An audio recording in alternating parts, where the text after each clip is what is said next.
Sexy.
Así que ella baila así.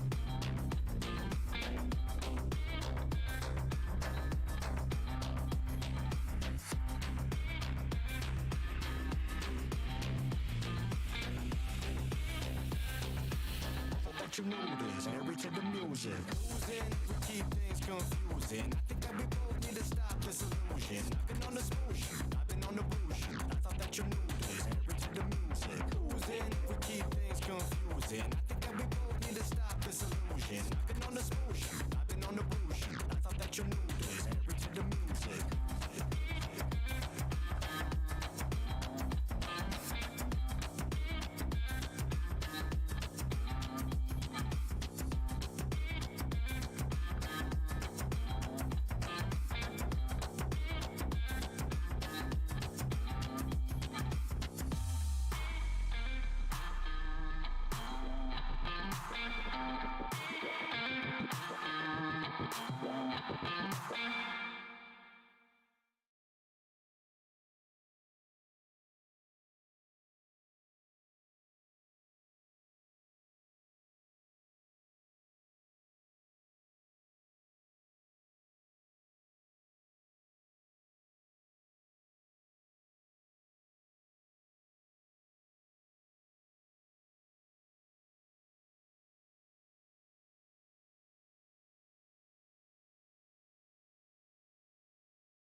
Ladies and gentlemen, welcome back to the African Elite League brought to you by Crown Esports in partnership with Monster Energy. My name is Crowns. I'm going to be your host and caster for today, and I'm joined with Enigma, the one and only. It's been a while since we've seen you, Enigma. How are you doing? Always doing good, Crowns. How about you? Well, I'm all right. I'm psyched. I'm pumped because we're getting into the third day of the African Elite League. We did get to the halfway point yesterday, and we kind of see things getting set up there on the top of the leaderboards. And now we're about to head into the final two games. I'm kind of pumped about this one. Have you seen any of the finals action so far? I actually have not. We were busy with PMCO. I've got some live in-game action, competitive-wise, to just up the casting skills a little bit. So that was quite fun being part of that side of the journey. But now we're back here on to AEL Finals Day 3, and I can't wait to see the action. Exactly, and in case you do not know in the chat, why is all of this action going? This action is going on because of that amazing prize pool that we have set through by the players by the 3 Crown Esports. Man, I'm ready to start talking about the players, but still, $3,700 is the prize pool that we have. $1,000 going to the first place, and man, if you finish in second place, you're missing out on about $350 extra. So at this point, maybe the most paid team will not be second place team, but you don't want to be second place. You actually want to be first place when it comes to how this prize distribution goes through. Definitely, the aim is definitely going to be for that $1,000, but I like this all-out distribution they have on that prize pool. Points distribution, it is pretty straightforward. First place, get you 15 points. 1 kill, 1 point. So it's all going to be about who gets the most kills with the highest amount of placement points, which will be that winner chicken dinner. Exactly, that is the question that we've got in mind, and like I keep saying, I feel like this points distribution is kind of it's a little bit of an ease for many of these players, because many of the teams out here, they're used to you don't get any placement points till you get to 10th place, but here you get the placement points when you get to 12th place. And speaking of placement points, there's only 3 maps where these placement points will be gathered, and they're none other but Erangel, Miramar, and Sanhok. I know normally Enigma keeps telling us that his favorite map is Sanhok. I feel like asking him right now if he's changed his mind, but I don't know. You're telling me about your good PMCO Sanhok, so I'm not even gonna bother asking any more time. Yeah, definitely not Sanhok anymore. I'm gonna stick with pretty straightforward and normal Erangel. Erangel, all-rounder, favorite map. It's been there forever. I'll definitely go with Erangel for now.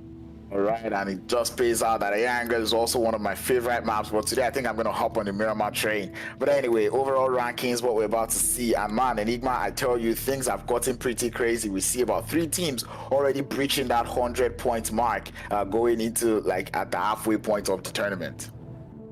3 Crowns leading that leaderboard with 127 points, 50 kill points.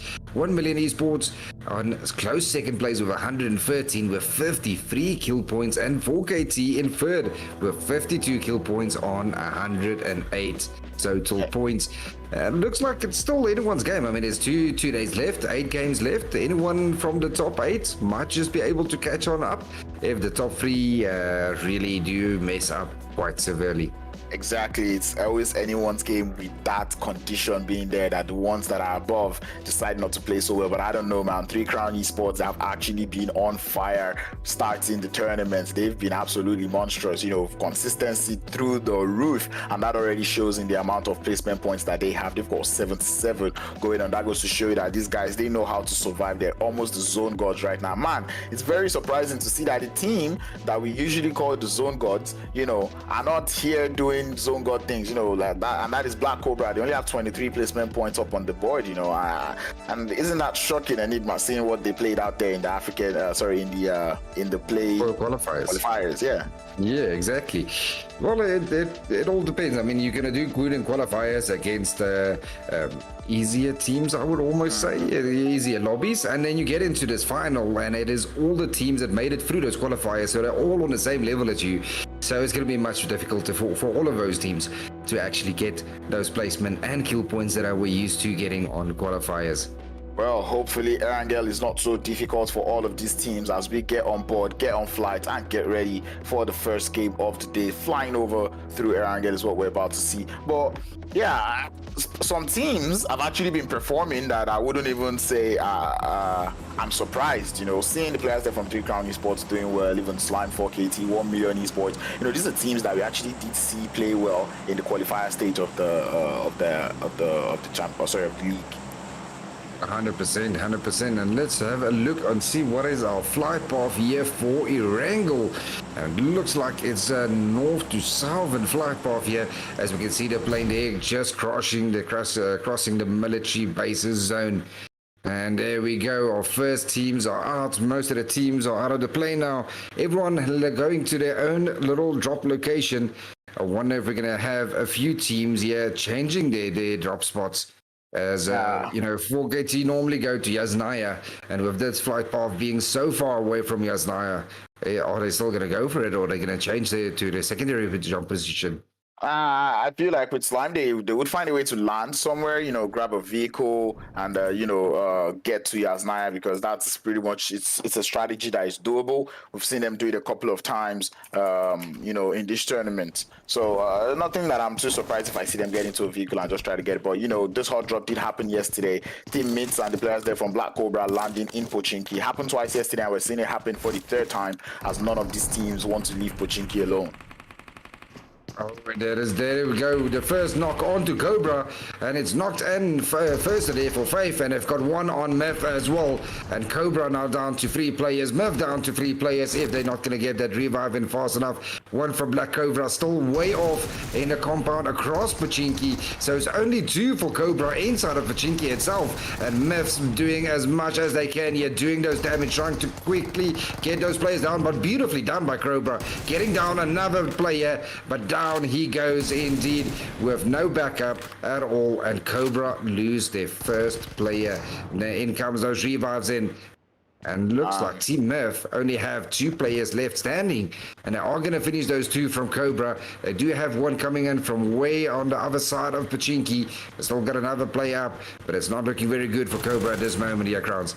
Not looking good at all for them, because we saw them yesterday actually win the final Pochinki fight. But, you know, today the mates are coming in to tell them that, you know what, guys, we are here for Pochinki. Pochinki is our home.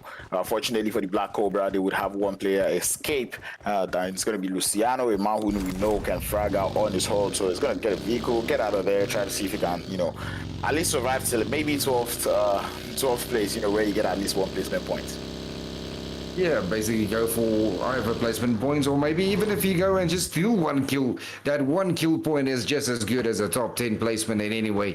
So it's we'll see what he does indeed. 1 round, I have seen they are not that high up on a leaderboard. Hopefully we see a little bit more from them this round, as we do know what they are capable of. Yeah, exactly. 1 round, we've seen them getting into a lot of skirmishes, especially early in the game. You know, and that is not something that, you know, they would want, because obviously, you know, you want to keep up that name that you've got. You know, they're one of those teams that were doing well in the qualifier stage. So seeing them in the finals, I feel like they've not just gotten their footing, you know, found the right place to step their foot on. We see Blackjack Esports doing what they do best inside of Severny. They've got good zone, they got the players, they got the loot, they probably have the vehicles all set up already, and if I do remember correctly, they were not doing too bad on that leaderboard as well, Crowns.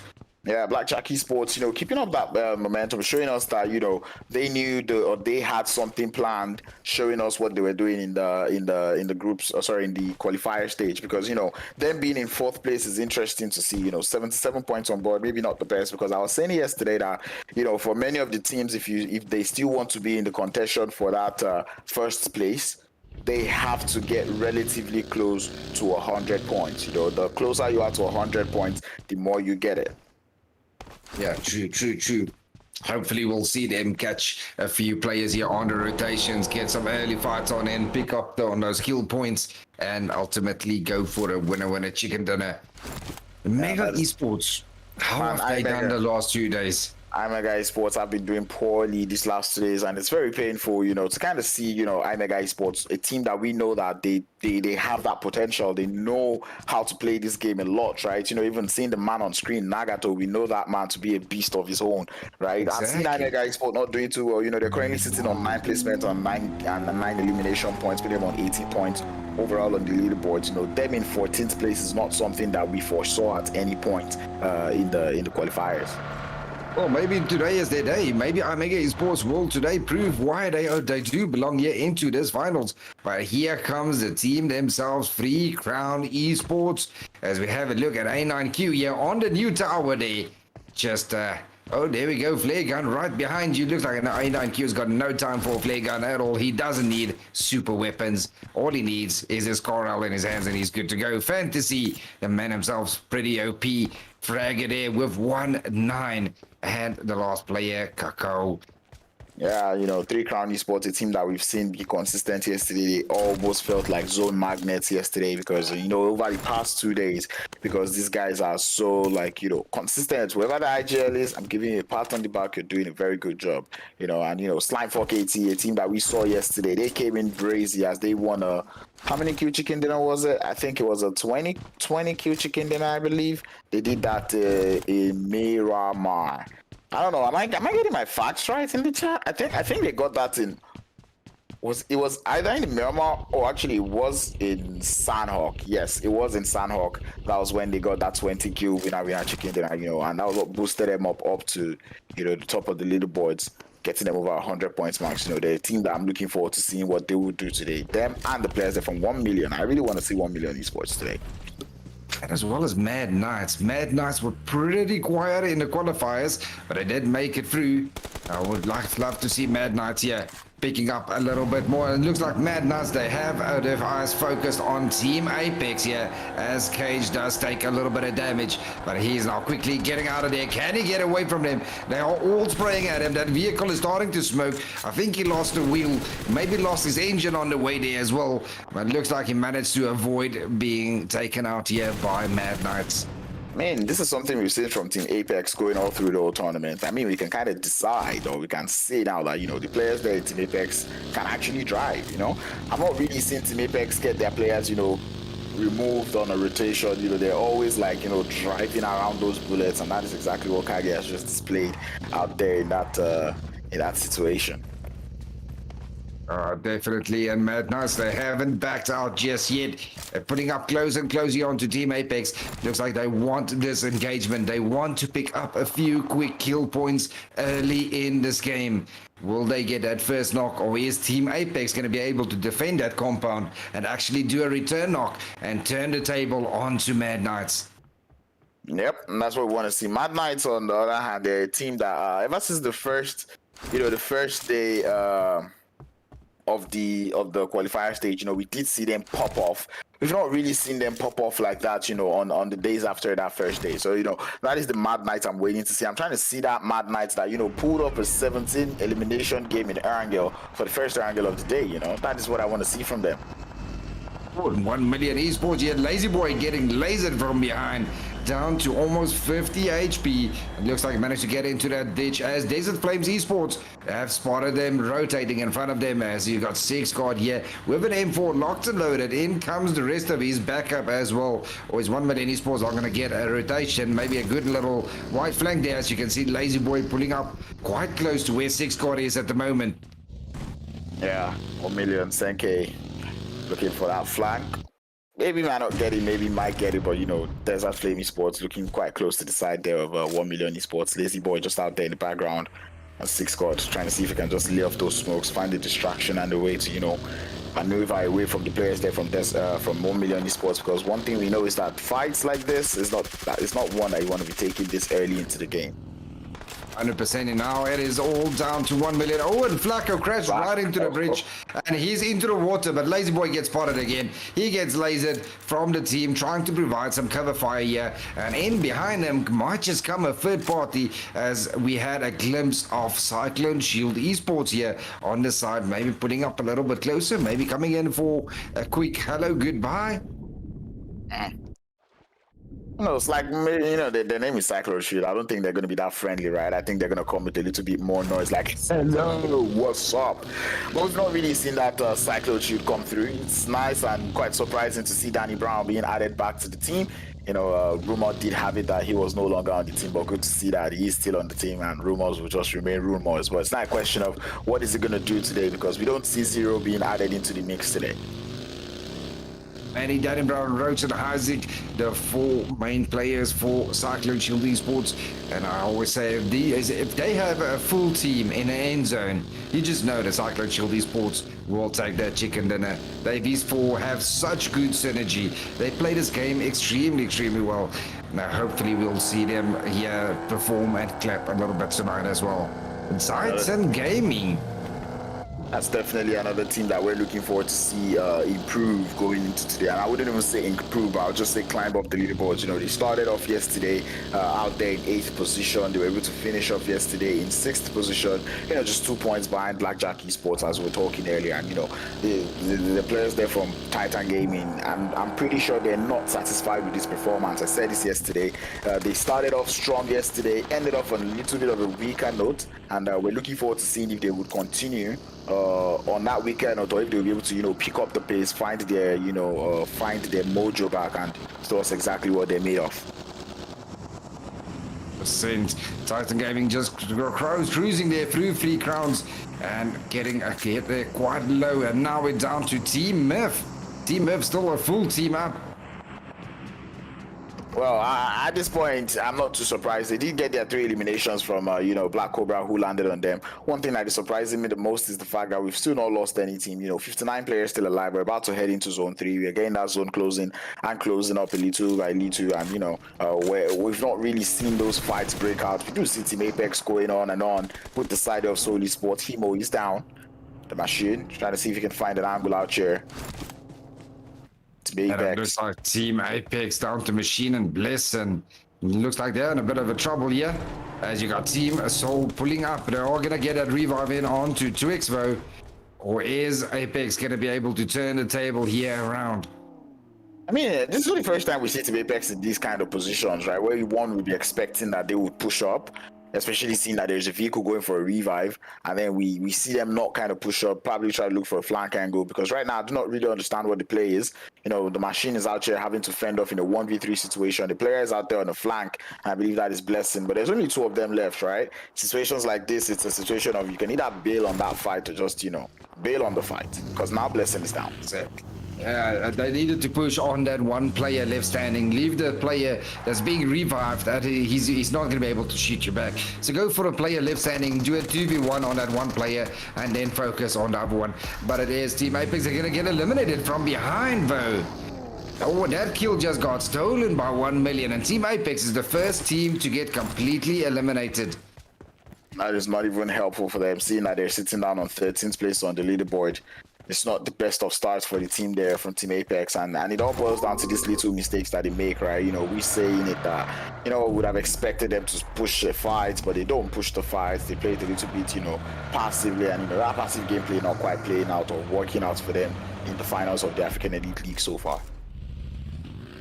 One round now, trying to find a position inside of zone. Desert Flames did lose 6 squad into rotation, down to Klaasop, Bearden and Flocko, and looks like Bearden is in trouble though. He's got the Mad Knights across from him, just pinning him down, unable to get away from that position, and right behind him he's got iMEGA Esports as well. And this way it gets crazy, right? Because these type of zones where there's still that water demarcating both sides, it kind of makes it a little bit harder to play. You know, many of these teams not too familiar with or not too comfortable actually play these kinds of circles, because, you know, you don't know if you want to be close to the shorelines. And there's no cover basically in any other parts that is not the shoreline. Or just look at MG with his M4 on single here with a 3x, and he's got Bearden right there at his scopes. He's going to make sure that Bearden has nowhere to go if he gets out of there. And look at him on the windowsill proning.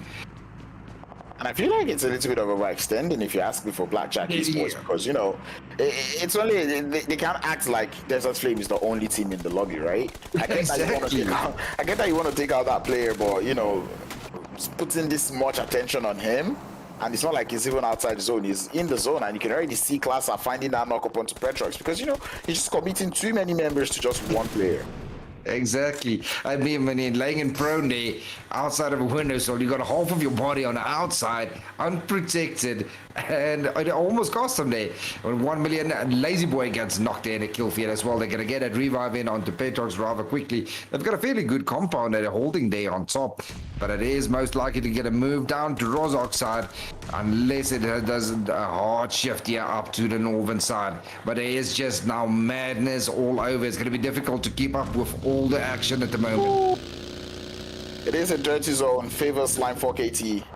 Titan Gaming having to fend off the side there of 1 Million Esports out there on that northeastern edge. Oh, sorry, northwestern edge.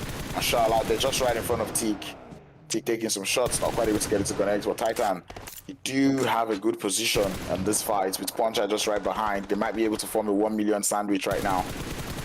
Yeah, 1 million's got a good spread position there. Titan 2 does have 2 currently knocked. It's all down to Tjerk, the last remaining player for Titan. And you got 1 million pushing on up on that last player. They want to get him out. They want that kill points. And down goes one of their players. Are they going to find those hits? Are they going to get down the last player? Who is going to be able to prevail? Yes, Titan going to be the next team to get eliminated early in this game. And he manages to avoid those nades. Here comes the follow-up nade. That nade does do a quick little, nice little bounce, but he does evade it nicely. But here comes Marshall now, flat on his belly. And he's got him right in his sights there. And here comes the most perfect nade. No, just doing a lot of damage, but not getting that knock on in. I mean, from yesterday, we've actually seen nice movements coming through from the side of Team Titan Gaming, right? And then seeing Teak being able to evade all of these grenades, not coming to me as much of a surprise, but it's not a question of can he hold up in a 1v2 situation up against 2 absolute beasts from the side of 1 Million Esports. Marshall trying to look for the crawl on the side, finds the player, stands up, pops, takes him back into the lobby, and 1 Million Esports one way winning that fight against the side of Titan. Well played by 1 million. Mad Knights pushing up as always onto Cyclone Shield Esports now. Cyclone Shield Esports did lose 2 players though. Oh, but a nade from Manny onto Ammo Win. And Tyson getting 2 knocks with 1 nade. Beautiful nade. And now it's all down to Agent 47. And now it is the time for Cyclone Shield Esports to push on in. They got Roach, they got Manny. It's all down to 47. And Mad Knights does get taken out by a mega here from behind, saving Cyclone Shield Esports there. Afro Esports getting taken out as well. And teams are just dropping left, right, and center down here, Crowns. Man, you've just got to admire that position being held by iMEGA Esports out there on that west. It was just so nice. Getting so much eyes on the shorelines is exactly what they wanted. But Blackjack Esports running onto the side of Slime up there on the north of the circle. And this is where it becomes a problem because you might want to cross that bridge, but Slime, they've got absolute control of that northern edge of that circle. That's 100%. Now, currently 4KT, there's a lot of teams inside of the zone already as well. Desert Flames Esports gets eliminated outside of zone, rotating in as well in 12th position, and that is not what they were looking for, seeing as to where they are on that leaderboard. But currently 4KT looking very strong inside of the zone. It's all going to depend to where the zone is going to end on. And Free Crowns getting a knock there onto Roach, knocked and finished. And Cyclone Shield Esports are down to the last player, I believe. Blackjack Esports getting knocked there as well. There's just chaos all over. I don't know where to look, where to cast, what to say. At this point, it's not too surprising because that's what happens when you get a little bit of a city in the zone, right? You know, pretty much half of the teams are out there in the Rozok area of the map on that southern edge, and that is the part with the tiniest of chunk, right? If this zone does hard shift to the north, Enigma, we're going to be seeing a whole lot of trouble that we normally do, and indeed it does shift to the north. Storm, the only person in that circle, as the rest of all of these teams have to find a way into that new circle. Blackjack Esports are down to Petrox, the last remaining player left for Blackjack Esports. 21st Century gets eliminated in 11th position, 10 teams remaining. And now we got Blackjack Esports here way on the outside of zone. He's got a very long way to go. At 4KT looking very strong here. Inside 1 player in center zone. Just gatekeeping, everyone doing the most he can there. 1 Million Esports still going at it, being as aggressive as they normally are. And here comes the rest of 4KT now, and looks like they might just get the first chicken dinner if they can defend that small little hill there. And I'm not even going to give it over to 4KT yet because 3 Crown Esports still alive in this lobby. We see them hanging on that south western edge of the circle. But out here on that southern bridge, we've got about 3 teams out here. It's going to be teammates, 1 Million Esports, and 1 player there from 3 Crown Esports, trying to see who can clear that bridge so they can get onto the other side. But I don't know, trying to cross a bridge that is being bridge camped by Slime 4KT, I don't think that is the best situation I want to find myself. Beautifully done by Kakao, getting down tweaks there from Seoul Esports, and Seoul now down to the last remaining player, I believe, which is Raduf there at right below them. Kakao does get knocked down from 4KT, and here comes iMEGA Esports. Will they be able to take over that small little hill? But there's so many teams all over. I mean, if you overreach just a little bit, you're going to get hit by at least 3-4 teams. Exactly, and the only good position in that circle is straight up in the center, right? And I don't think any team is willing to take that risk of just full sending it, throttling it to the center of the circle, of which I can see the map, we know it is completely doable. But you know, down to the last 20 minutes, 20 players, and 9 teams left in the lobby, and things are about to start getting salty and more spicy in the lobby. Let's see how is 4KT going to play this one round. They only got 3 kills, which is very hard to believe as the amount of knocks they actually have been able to produce in this first round. They only managed to take out 3 eliminations, 3 kill points for them on the board so far. They got Black Cobra here, just trying to be a fish, trying to survive inside of the water. Team F underneath the water, just knocking on those kills, raking in as many as they can. And there we go. Currently 1 Million Esports now on 7 kills. Blackjack on 6 kills, 1 alive.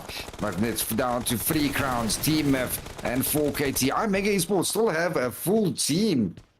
Yeah, and that's kind of nice to see coming through from the side of iMEGA Esports, able to hold on the 2-2 split, 2 players on the south, 2 players on the east. That's where things starts to get very nice. Slime 4KT on the other hand, not too impressed with the way they're playing this. I'd have expected them to be more around this bridge area so they can, you know, get a little bit of more eliminations, but they're out there far off on that east. You know, they've got nobody around them, and I'm like, I feel like if you're a team like Slime 4KT and you're not hearing too many shots around you at this time of the game, you should know that, okay, this is time for me to, you know, go hunt out for some teams, try to look for some of those elimination points up on board. 100%. And there's our final zone shift. And you can see there, we got iMEGA currently inside of the zone. iMEGA still have a full team, 6 kills already on the board, and there goes 3 crowns eliminated in 8th place. 7 teams remaining, 14 left alive, and currently 1 Million and iMEGA Esports both leading with 7 kills in total. And 4KT looking like they wouldn't be opting for that revive up onto Sexy who's knocked, as if you get thirsted. 1 round, losing both players now as they go out now in 6th position. We're down to the final 5. 10 players left in the lobby. And right now, we can almost call the game a game for the iMEGA Esports, no? Yeah, most definitely. iMEGA Esports now have the most perfect... Oh, but he gets hit here from the side as he gets knocked there by Marshall from below through the smoke. And 1 Million Esports, they're not done just yet. They got 7 points on the board. They want a little bit more. Can he get into that zone though? iMEGA Esports does have a full team if they can get a revive on in, but Marshall's going to pull on up. 1 good nade might just knock another player. Oh, but a beautiful shot here from Devil's going to stop 1 Million right there in their tracks, and they get eliminated. Oh, but Nagato gets hit here from behind, and that's probably going to give a lot of teams now the opportunity to get a rotation into that zone. Here comes Team F. Team F down to the last 2 teams, Manoni and Faruqi. Who's it going to be? Who's going to take the first game right here? I don't know. iMEGA Esports looking quite strong. Still have all 4 players alive. Devil getting typed up a little bit. Farouk is here to put in the remaining damage as he's able to get 1 player down. Has to continue on the push. Up onto Mons. Turns his back. Doesn't quite get taken down as the cover fire is absolutely wonderful. Coming through from the side of teammates, but they have to push this as a 2-man squad. Going in as a force. Taking in the shots. The AKM connects in the hands of Farouk as he's able to get 1 more player down from the side there of iMEGA Esports. And ultimately, iMEGA Esports succumbing to too many players as they find themselves back in the lobby. Just like that, the team favorite with a full team gets eliminated quickly, getting knocked from 2 different teams, from 2 different angles, and not being able to get out revives in as quickly as they could. And now it's down to Blackjack Esports, 4KT, and Team F. 3 teams remaining. Man, teammates looking quite strong, given the kind of position that they have going into that circle, occupying that whole southern edge. They do look as strong as possible as BJE and Slime4KT have to battle it out before they get into the circle. Petrox's position has been casted. It's been known by the side of Slime as they shower him with some bullets, looking to go for the push as Slime heads into the circle from that northern edge. Beautifully done here by Blackjack Esports. Petrox here, you know, being the last remaining player for Blackjack Esports, and I think he was the last player from 10 teams remaining, making it all the way to top 3 at the moment and getting a couple of kills here and there as well in for his team. They're on 7 kills in total, and he's got his C team at 3rd place. They're definitely going to be happy with his performance right here. And it might just be a game changer. I mean, it's a 2v2 on both sides there.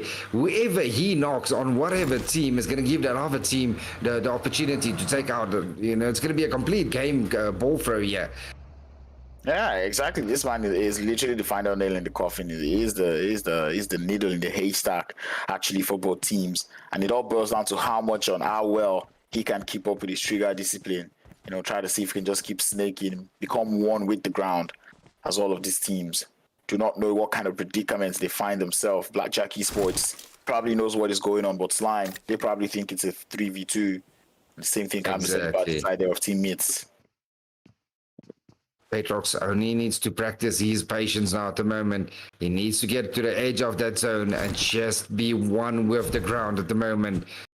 But no, it looks like he's got a different idea. He's not going to wait around. Whoa, what a beautiful molly there. Almost on top of Farouk, but that return nade, just too far. But it does do a lot of damage there onto Petrox. Has to do it. Anyway, Petrox does lose the trigger. He goes for a little bit of shots and will eventually get dropped as Slime. That is it. Petrox just needed to wait there a little bit, but Blackjack Esports, they do get eliminated. But here comes 4KT now. 4KT realizes there's damage done to another team. This is their time to get as much as they can from this final zone and just wait for the zone to push them right into them. Plaza does stand up to pop. Trigger discipline is lost. Position has been exposed. And Farouk now has a general idea of where the players from Slime4KT are.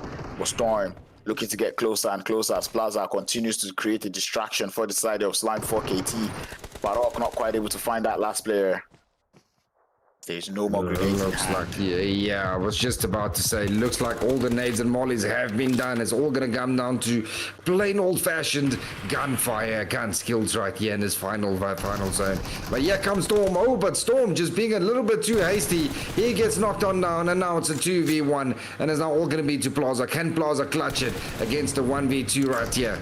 That is the question we've got in mind. We know he's a player capable of doing it, but the instance that smoke runs out, that is pretty much going to seal the deal there for Slime4KT. Plaza hears the vehicle moving, goes for the shots, doesn't quite get them to connect. S12K in the hands of Moment. It's not going to be working. Plaza able to get him down, has to switch over to Farouk, but Farouk gets him down.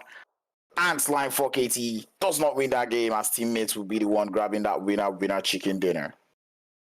Beautifully played by Team F, getting that winner chicken dinner with 8 kills in total. With 2nd place close behind them, we do have the team from 4KT. 4KT only getting 2 kills there, Crowns. Yeah, and that's what I was saying about the position they were holding, right? Slime4KT on that eastern edge. And I was saying it, they've been there for quite a while, about 2 zones, and they didn't hear any actions going on around them. I feel like that is pretty much enough cue for you to kind of know that, okay, I don't think there's anyone behind our backs anymore. I think we currently know what is going on this total eastern edge. We might as well just edge in and get in more into that center part of the circle. Try to look for those elimination points because, you know, seeing 20 players alive, you know that is just the elimination points reducing and reducing. So Slime4KT, I feel like they could have played that game a little bit more differently. 100%. And just looking at the kills from 3rd, 4th, and 5th place, that's even though they got that 2nd place with 2 kills, that is going to push them down to ultimately end on 6th place overall for this game, just based on those kill points. But beautifully played by Million Esports. Getting that winner chicken dinner. Let's have a look and see who's going to be our MVP for game 1 here of day 3. I don't know why part of me wants it to be someone from Blackjack Esports, maybe Petrox, but I think I've got my money on Farouk because He did actually play so well going on into the end of that circle. So I think Farok would probably be one of my options for the MVP of this first game. Because but then we did see a lot of plays coming through from all of these teams, right? And that circle was absolutely unforgiving, forcing these teams to pick between two sides and then not even giving them the option of swimming to the other side, because the only option was to go through that eastern bridge, and 1 Million Esports teammates, they had total control over that part of the circle. Especially even Nagato. I think Nagato has a very good chance here. Oh, and it is 1 million Marshall that gets MVP with his 4 kills, getting 828 damage for his team, surviving 22 minutes. Well done, Marshall. And that's what I was saying about the control that 1 Million Esports had on that southern edge of the circle, right? When it came to that bridge, 1 Million Esports teammates, they were all together in that position of the circle, so they were able to take out all of the teams trying to get into that circle. Even 3 Crown Esports tried to get in there, and they also got taken out. So seeing Marshall out here as the MVP is nice things to see for 1 Million Esports. They're a team that are currently seated in second place, and they definitely need to catch up to the players. They need to catch up to the players there from 3 Crown Esports. But iMEGA Esports, a team we talked about in the beginning, saying that they've not been playing as well as we wanted them to, pulling up being the MVT, 11 elims. Yeah, 11 eliminations, 1,047 damage dealt with a survival time of 22 minutes. They didn't get that much damage in, but they definitely got those kill points, and that is what it's all about, getting the maximum placement with the maximum amount of kill. Look at a comparison here between 1 Million and Blackjack Esports in 3rd and 5th position. That is kind of like shocking to see, right? And I would feel like the only reason why Blackjack Esports have these low numbers is because they were not able to keep up their full squad to the end of the game, right? 1 Million Esports, we know they got their eliminations out there from that bridge, but Blackjack Esports, they had that northern edge to themselves till they started to overcommit to Desert Flame, and then decided to lose some players. But it's good to see that one player was actually able to grab Desert Flame Esports, Blackjack Esports, a couple of elimination, and that was I think that was the last player, Petrox. Doing that elimination for his team is actually nice to see as we go through the damage. Whoa, look at the damage from Slime. Yeah, forget his damage, 1,400 damage compared to only getting those 2 confirmed kills. Man, that just shows the amount of damage they did. Beautifully played, getting that second position, but it did come down to getting the kill points and not the damage. But iMEGA Esports winning it with 11 kills, only doing 1,000 damage, just shows you. So 4KT, I think 4KT did all the damage, and iMEGA just basically stole the kills. That's what it looks like on this draw. I'm telling you, that's exactly what it looks like, And even the likes of Mad Knights also doing 734 damage and having only 3 elimination points. And these are things that just gets you questioning exactly what went wrong or what happened in that lobby, And I was talking about Slime, leaving that position, but it turns out they were doing a couple of damage. Maybe they were seeing some of those teams just didn't get too close, because that is a whole lot too much damage for just 2 elimination points, man. Yeah, definitely. They need to focus on getting those confirmed on those knocks as well. And head to head, Farok versus Marshall, Mev versus 1 Million. This is something that I was saying, right? Because like I said, my choice for the MVP would have been Farok, right? Given that his team won that chicken, then I was able to put in the work for his team. But you could just see Marshall beating him a little bit on that damage, as he's able to get 828 damage in the game, and 560 coming through from Farok. Not too bad, as he was able to get 4 eliminations. 2 of those eliminations were on the guys there from Slime 4KT to get the dub. So that this is players putting in the numbers when it absolutely counts. 2 assists going to that player Farok. That just goes to show you just how well that man played for his team going into this game.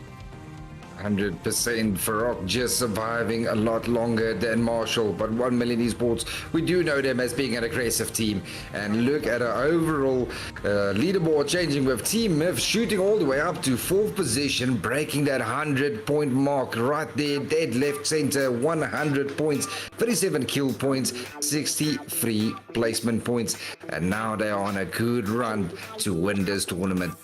I mean, and that's what I was saying, right? You want to cross that 100 points mark as early as possible, so you kind of have a chance against, challenging for that top one position, and that is what teammates have done with that winner chicken dinner. It really needed chicken dinner, and they were able to put in the work, put in the numbers on the board. Blackjack Esports still pumping themselves up, points wise, getting to 94 points. But at this point, I feel like for many of these teams, Titan Gaming, Sony Esports, Blackjack Esports, they have to start finding a way to, get to that 100 points mark, because when you're in that 100 points mark right now, it does seem like you are you're in the race for that top 3 position. 100%. iMEGA Esports definitely shooting up the leaderboard as well to 12th position, but just not enough there on 37 total points. iMEGA Esports definitely needs to have at least 3 banger of a games, with chicken dinners to break that 100-point mark, and that is just to get up to that top 5 position. So it's going to be a tight race. There's a lot of teams that need to focus on a few things here, especially with the teams laying on the right side of this leaderboard versus those that are sitting comfortably here on the left side. Yeah, and this is something that we did see yesterday, right? Teams trying to climb up like Desert Flame Esports, they did try climbing up, but the teams up on the top were not doing too bad either. So, it was kind of hard for them to climb their way to the top of the leaderboard. So, for iMEGA Esports, I'm looking forward to seeing what they can do today. Because like I said, going into today, they're a team that we know are capable of doing this thing. We know the potential of this team. We know how good they are, and we know how well they can play, right? So, seeing them play this good on the first game is interesting to see, and it kind of, gets you excited for what they've got in store for us in the remaining of this game. But that is a question we'll be finding out real soon, as we have to send you guys to a break. So be sure to stay tuned, stay connected. We'll be right back for more African Elite League action. You in a bit.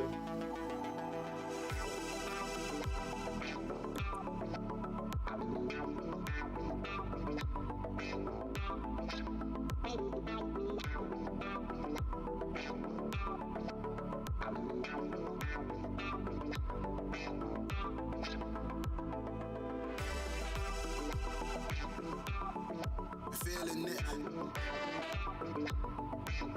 I know that you're feeling it.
Tell me what you wanna do now. Get close to me. Feel the rhythm. Move your body. Tonight.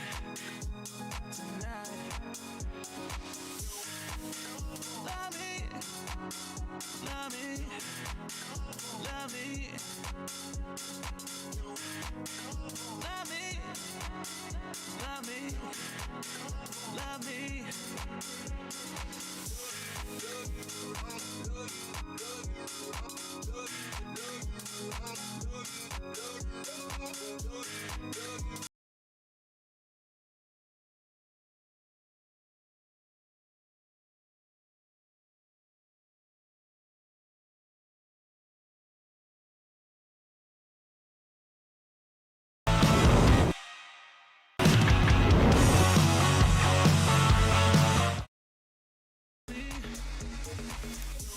Proudly Go. sponsored, proudly sponsored by by Three Crown Esports in partnership with Monster Energy. I welcome everybody back to the African Elite League 2022. Enigma, we're about to head into Miramar. How are you feeling? Ooh, Miramar, a lot of sniping, a lot of hills, big map, but also a lot of action always. I love myself some Miramar action. I do not like the map though, because we always do horrible on Miramar. But for these teams, I'm definitely looking forward to a lot of action right here. Yeah, we know a couple of teams that do not fumble on that map of Miramar. Slime 4KT being one of those teams. We did see Team Soul also win a winner chicken dinner out there in Miramar yesterday. So, man, going into Miramar today, I've got my mind set on a couple of teams. Keeping my eye out also on the side of Three Crown Esports. We did see them win a winner chicken dinner on day one of the tournament for a Miramar map. So, let's get into it and see what we've got in store for Miramar. Yeah, definitely. Let's have a look here. There we go. We got a beautiful zone here from east to west, down from northern to the southern side, just going over Los Leones, ending next to Minister Laval. What do you think of this flight path, Counts? Not the best. It's absolutely wicked for many of these teams, right? You know, looking at the side of Cyclone Shield, they have to make it all the way to Opozo. You know, Slime 4KT, they have to make it to La Cobra. You know, there's a couple of teams, even Desert Flame Esports, they have to make it to San Martin. You know, Picado, these are places that are very hard to reach. And, you know, many of these teams have to go for that option to look for a vehicle. And one thing we know about Miramar vehicle spawns is that they're hard to find. 100%. We might just see a few teams here fumble in finding these vehicles, trying to get to their locations, as the majority of the teams going here to the northern western side of the map, all away from the flight path. But I mean, Desert Flames Esports looks like they're going to change their top location. They're going into Los Leones here, Crowns. This might just work out for them. Oh, and look at that beautiful zone. I think situations like this is where if you're probably hovering in the sky, trying to get to, you know, your drop location, like say the side of Cyclone Shield, but you've gone to another place now. You know, like Slime 4KT, this is just the time where you'll be like, you know what, maybe we don't have to get to La Cobra. We could just loot up on this northern edge of the circle, probably have a little bit of fun. But Desert Flame Esports landing on the side of Los Leones, you know, we keep saying it, Los Leones is big enough to, you know, accommodate, you know, a number of teams. But, you know, this time they're out there with iMEGA Esports, they're out there with Blackjack Esports also. We're kind of looking forward to seeing how they're going to play, you know, play it out in that Los Leones side, if they will be able to survive without fighting. 3 teams into Los Leones, not a big problem at all. I mean, Los Leones is such a big town. It can easily host up to 5-6 teams without them even engaging once. But seeing how these teams do play and they do want those kill points, we might just see them going in and searching for those teams landing with them. Well, surely when you go down with a parachute, you're going to see there's 1 or 2 teams there inside with you. So it's going to be interesting to see if they are going to chase them down, or are they just going to, you know, camp it out. They've got center zone, so there's absolutely no rush there at all. They do not need to find vehicles. They do not need to rush anyone, but unless they actually just want to go for those kill points. Yeah, we know a couple of these teams would always want that elimination point, right? And one of those teams being iMEGA Esports, given what they've already started with in the first game of today, right? Starting off that, Erangel already kind of puts his statements down for the side of iMEGA Esports that they are ready for this lobby and they are out here looking for those elimination points. Oh, beautiful single tap here from Agato with the Mini 14, doing a little bit of damage there. But here comes Flacco from the blue building right across him. Is Flacco with his car 98 can be faster than Agato with his Mini 14 though. That is the question we've got in mind. There's actually on the other hand, they've got their sniper, but he's not holding the DMR. He's got the bolt action in hand. It's the car 98.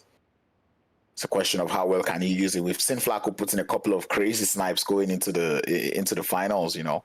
So if he's going to be doing that again today, I want to see. Yeah, definitely. Anyway, the fight's in Los Looking for Leones. his head. I'm Let's pretty see, sure. can he? Yeah, let's see. Can he get those headshots on it? Can he spot iMEGA starting to rotate in?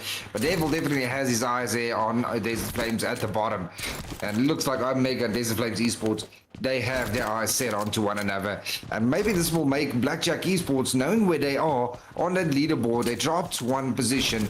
Are they going to come in for a third party here, Crowns?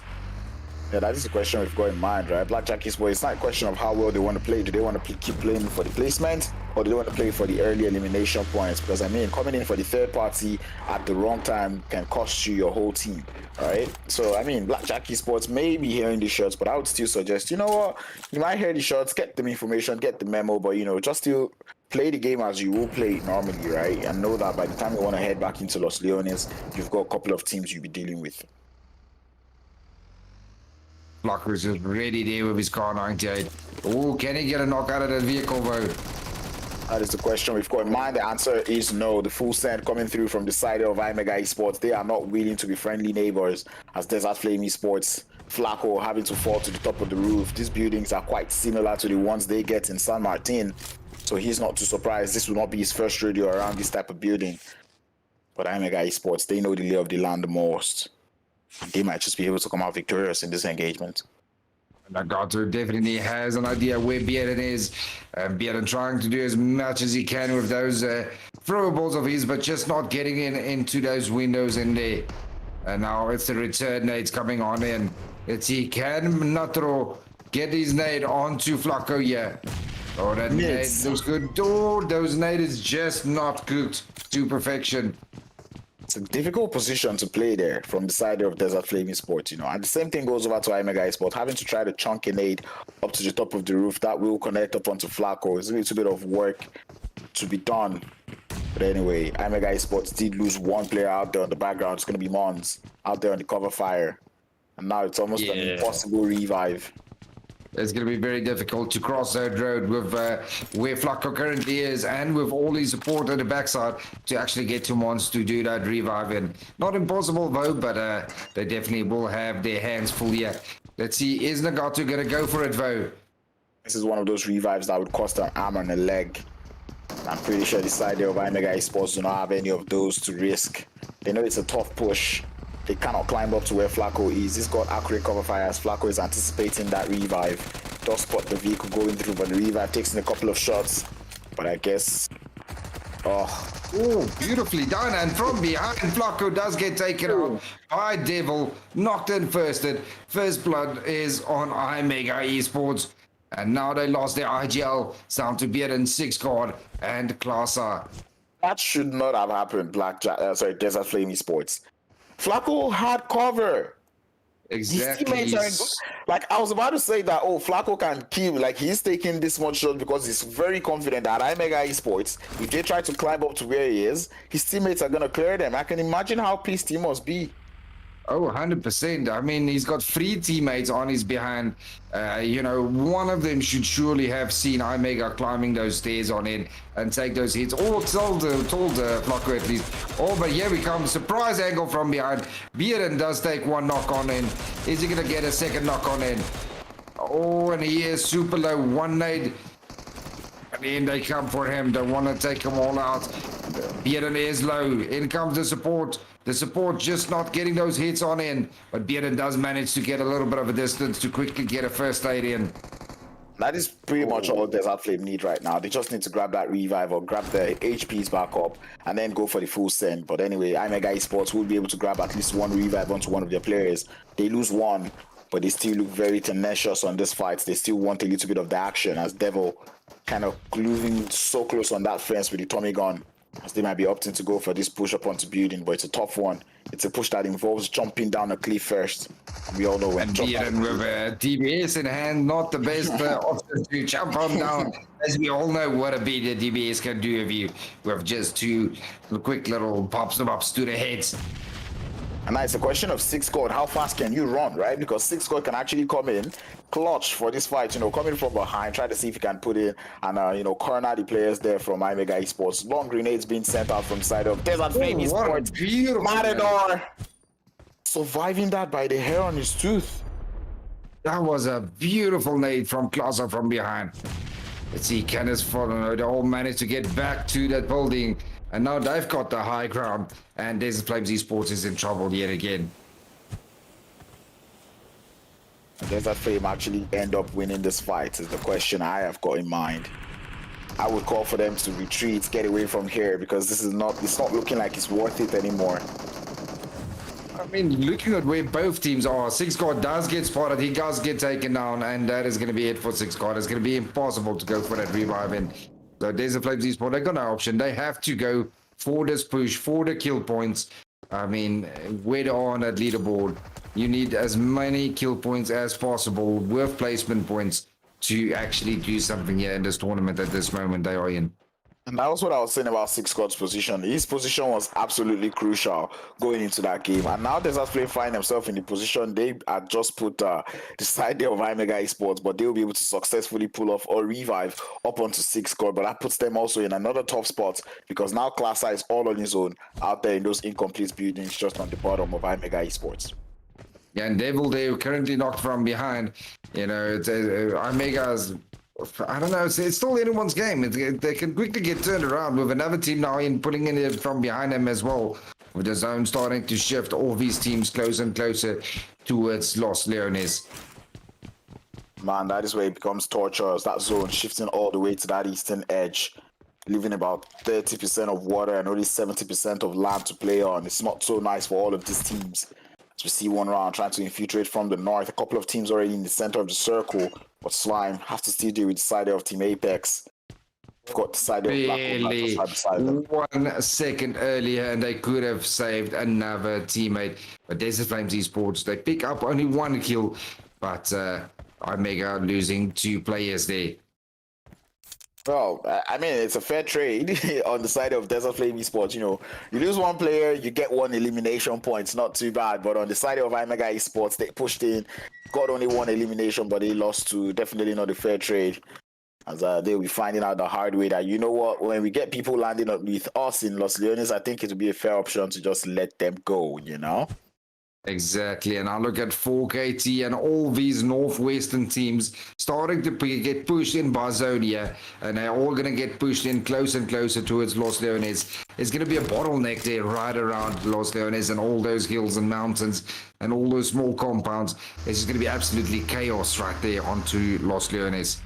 I can't be the only one who's waiting for that zone to push all the way to that eastern edge, force all the teams towards the shorelines and the water.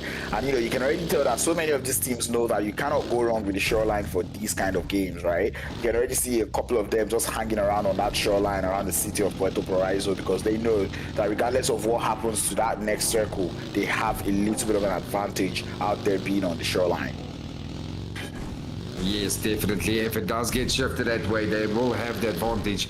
But then again, if it does not, and it, hard shifts back to Los Leones, they're going to be in a very tight spot.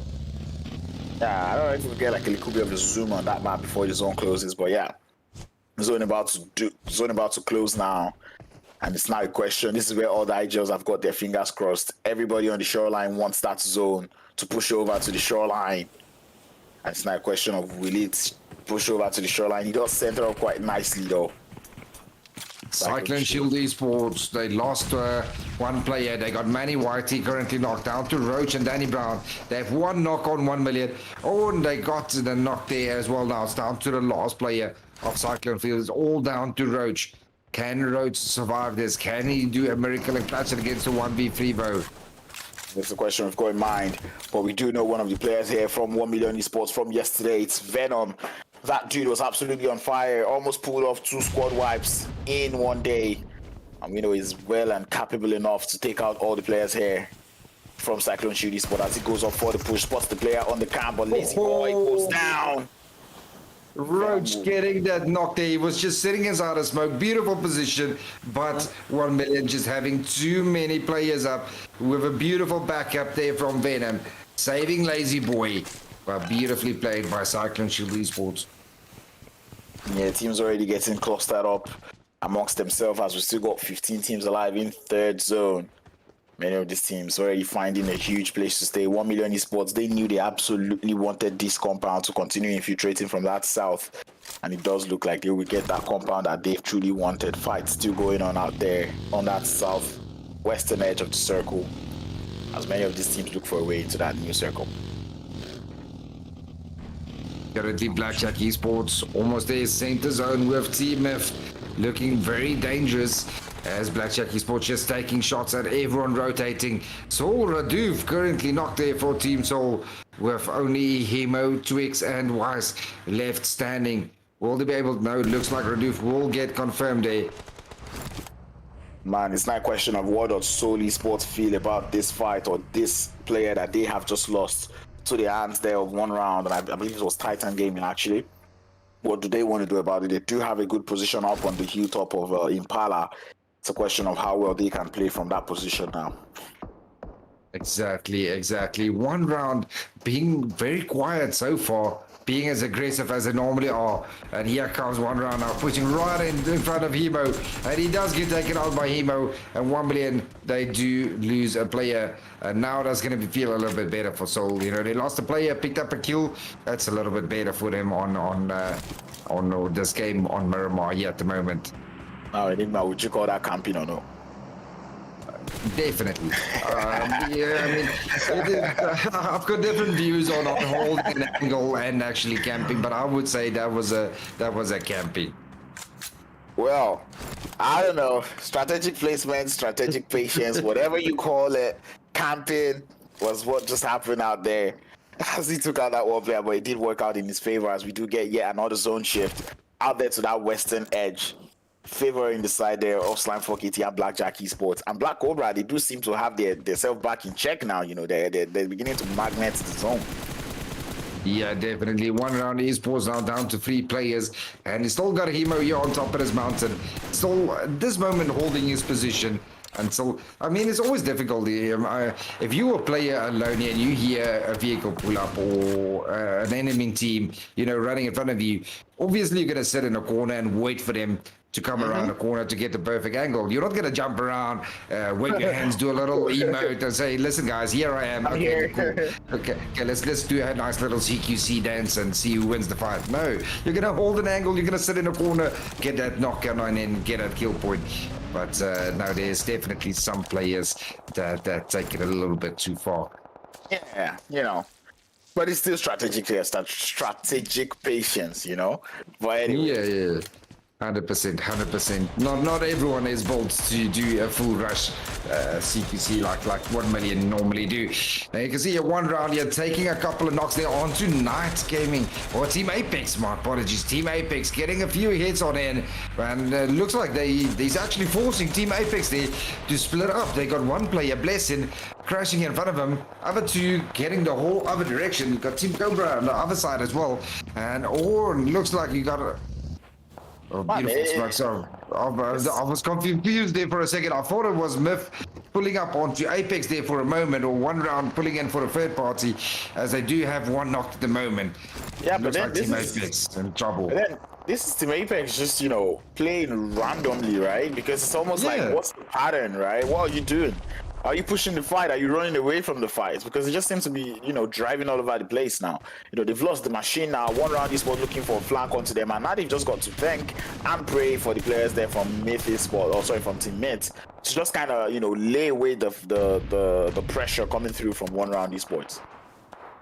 Yeah, Apex are definitely in a lot of trouble. They were a little bit confused there. But there's nade, absolutely beautiful nade, wipes out the entire team with 1 nade from Night from 1 round. Beautiful nade, getting them out in 14th position. Yeah, that number of teams left in the lobby already reducing. The Louch saw that man frag out yesterday, ended up being one of the MVPs of the day.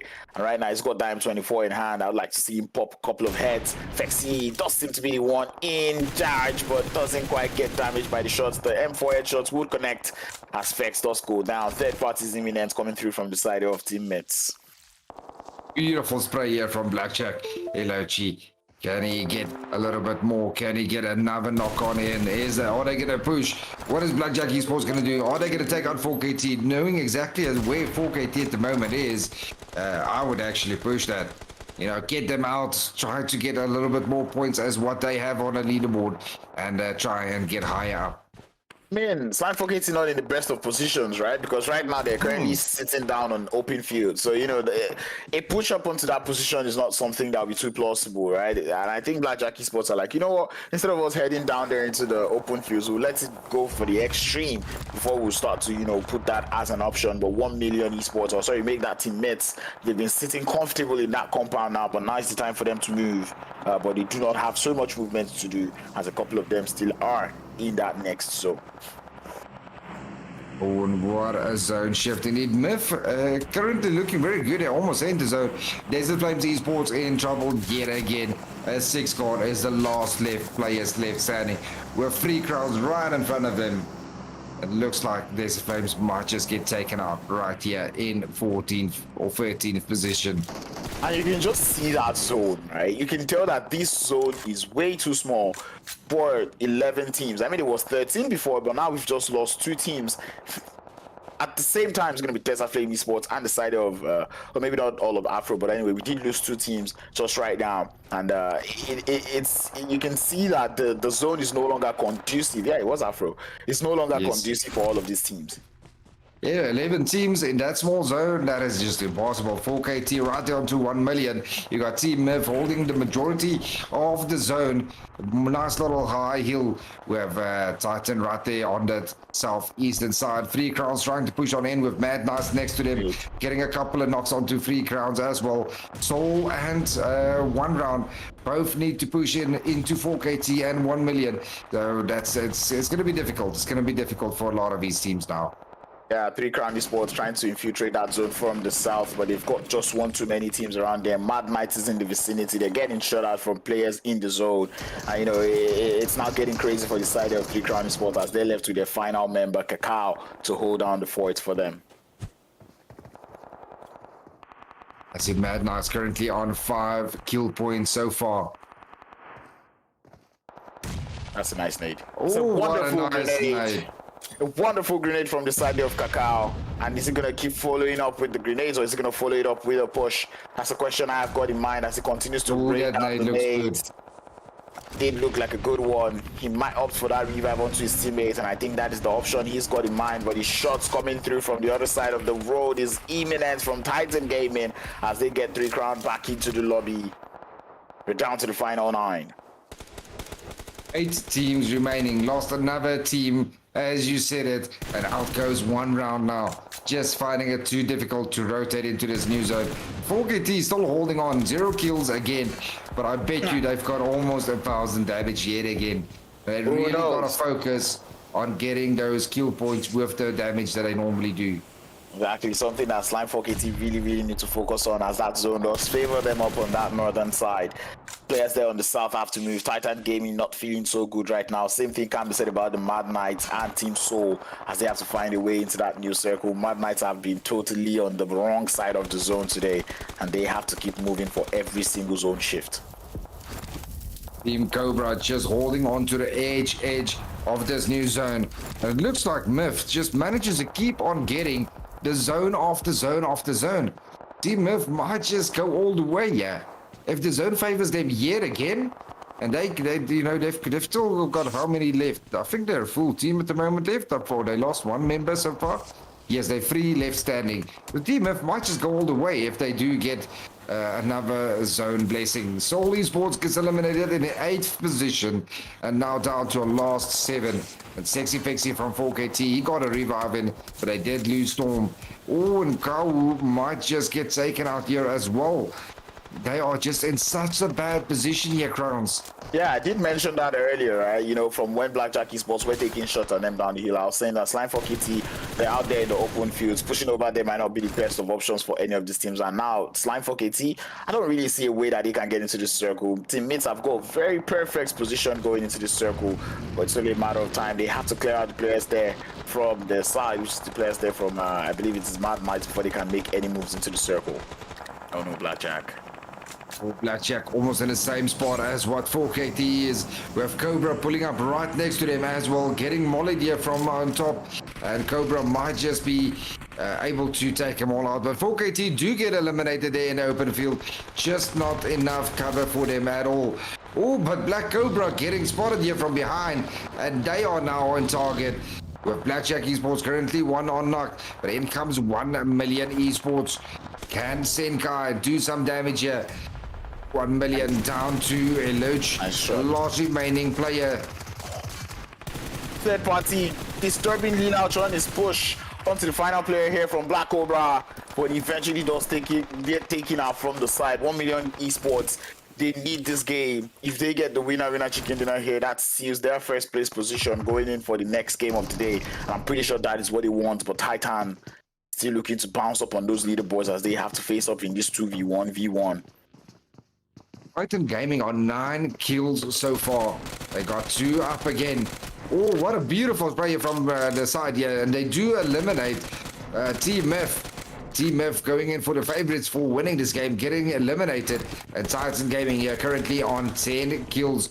They're going to be very, very happy with this Miramar game. We're down to the final 5 teams, and only the players there from Titan Gaming have got 2 players up. Every other person in the lobby has got only 1 player alive, or maybe 1 million has got 2. No, 1 million also has 1 player alive. So it's all down to who wins this engagement. If Agents 47 is able to clutch this, it puts him in a 1v1v1. Yeah, it's a 2v1v1. Yeah. Titan Gaming might just win another chicken dinner. Agent 47 getting on top of the roof. Is it going to work out for him, or is he going to get spotted by the other player way across as well? And he's still, it looks like they're just touching on the zone here as Agent 47 is trying to get closer and closer there towards them. Or have they spotted him though? Have they heard where he is? I think TQ has got the same idea as Agent 47. Trying to look for a way to climb on the top of that roof. Low touch grenades coming in through. Not going to be able to connect, but it is good. Oh, what a beautiful molly there by Agent 47. But here comes Cobra now. Cobra trying to find a way into this next zone. Can he get in, or is he going to get spotted by 1 million from behind? He's still got Senkai left standing. Oh, what a beautiful nade there. Getting him down, and out goes Black Cobra. And it's one more player out of the lobby there on the side of 1 Million Esports, but Senkai has to find a way to cross that road without getting spotted. Agent 47 has to survive on the roof. It's a matter of survival right now. And if Agent 47 is able to maintain his position on the top of that roof, he might just win this game for the Mad Mites. 1 million Senkai still up. He still needs to cross that road. He needs to get on in. Or is he's barely touching the edge of this next zone. Let's see, who's it going to be? Can Titan go all the way? Still got Tiak there on that F center position. Or will he be able to spot Senkai here? Senkai going to be able to spot Agent 47 on the Revo? It's literally down to the next zone shift, right? And Senkai right now knows that he cannot cross that road unless they start to fight in that compound, because all their attention is going to be on him. So he's waiting for that fight to break out, depending on where the zone goes to. But I think Titan Gaming, they got the idea of where where Agent 47 is, and they're looking for a way to get rid of that player as soon as possible. Teak almost nading himself there, just cooking that nade a bit too long. And Agent 47 still got the best position at the moment. Now the zone has shifted. Senkai has to be the one in prayers right now, because he needs these players to finish up this fight. But they are being as patient as ever. The Mad Mites not even deciding to move at all. And Titan, in as much as they look strong, either one of these players could spoil and ruin the challenge for them, as they need a way to get into this next zone. Senkai with the AMR sniper, looking to see if he can do the Lord's work. Oh no. He misfired. He misfired. He's trying to bait the peak. because he's got a sniper. Oh, but he's not gonna go for the shots. Come on, Sankai. No. And they do get eliminated, and that is it. It ends with Titan winning the game 2 with Zone taking out the last remaining 2 players. Like, well, that's an interesting end. You know, when they say talk about an easy chicken dinner, and I'm not saying easy chicken dinner like it was easy, but like I'm just talking about like the end of the game, right? You know, that's pretty much easy. I didn't get to shoot anybody. All I just saw in my face was a winner chicken dinner. Titan Gaming would almost think this was a Sanhok game, given that the Zone took out the last 2 people for them to win the game. But nonetheless, it's still a winner chicken dinner with 10 elimination points to go alongside it for the side there of Team Titans, and that is definitely bumping them to the top of the leaderboard.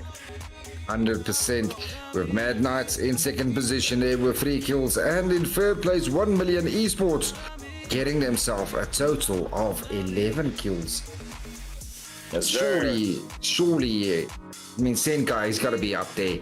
Senkai was just unbelievable this entire game, getting so many kills and knocks. I mean, I think he might just be able to take the MVP for this match. But Axer from the side of Titan Game was able to do a little bit of survival, right? You know, he was also on fire. Yeah. His name on that queue feed a lot of times, but still, that was a pretty awkward Miramar match, especially seeing the way it decided to end. There was pretty much only one compound on that southern side, and everybody seemed to want it, and that's why we lost so many teams out there on that south. Everybody on the north was just, you know, dealing with their calm, cool business, and that was where the side there of 1 million found themselves heading into that final circle. But yeah, like you said, we did see good performances coming through from Senkai himself, so I won't be surprised if he's the MVP, but I think I'm going to put my money on someone from Titan Gaming, probably Axer. Let's see who's our MVP for game 2 on Miramar. I'm shook. I'm waiting. I'm excited to see this one. No, not gonna lie. Even though the game wasn't like the most mad ending that we would get from Miramar, right? You know, for Miramar, when we talk about Miramar, we do like that madness start towards the end. But you know, like I said, it was crazy. We've got players on the roof. It was down to solos. It was just as similar to a Sanhok match as it might get. And right now, I'm just hoping that, you know, these teams, seeing the way this game has ended, probably they'll play Sanhok a little bit more proactively. And it is Black Cobra's Wash that ends up as the MVP of the game. And I was about to say this though, I was going to say Black Cobra were also doing well, but I didn't know what player specifically from Black Cobra was doing in all the work. But apparently it was Wash, as he's able to get 5 out of 10 elimination for his team, 1148 damage to go alongside with it. 22 minutes of survival. That man was absolutely crucial. He was the last player left for his team. Unfortunately, not quite able to hold it up till the end, but still, you've got to give him his flowers as Black Cobra. Wash putting himself on that MVP list for today. Beautifully done. Well done, Black Cobra, on getting one of your players on MVP. I think next in line is going to be the most valuable team. It has to be none other but Titan. Wait, what? 1 million, definitely worth 11 kills in total. 2,548 damage crowns. That is a heck of a lot of damage. Surviving 25 minutes in total. Beautifully done by the MVP team. Man, this is interesting, not gonna lie. Million Esports doing up to 11 elimination points is absolutely mind-blowing, right? And like I keep saying it, man, they do not want to be that team that is falling 2 shots behind 3 Crown Esports. I believe they may or they should have caught up to the side of 3 Crown Esports given how they played this game. But anyway, we see the head-to-head going up against them, and Titan Gaming, just in case you're wondering, why is Titan not the MVP? They were not able to put in just as much damage up on board. Look at the assist number coming in from 1 Million Esports. 6 assists for 11 elims. That is absolutely nice to see. Yeah, and they're leading with the damage as well. 2,548 damage versus Titans 2,245 damage. And also the nade kill from 1 million, just on 2 kills with those nades versus the 1 from Titan Gaming. So definitely 1 Million Esports taking MVP for this round. But Titan Gaming getting ultimately the most points on those chicken dinner with 10 kill points. They're definitely going to be happy. And look at the damage shot, beautifully done there with 1 million taking that 11 kills with 2,548. That is just a beautiful graph to see from them. So they did the damage, they got the kill points with the amount of damage, with the kills they got. Same as Titans and Cobra as well, not doing that much damage, but also getting those 10 kills. But again, look at 4KT. 782 damage, but 0 kills. Same as Blackjack Esports.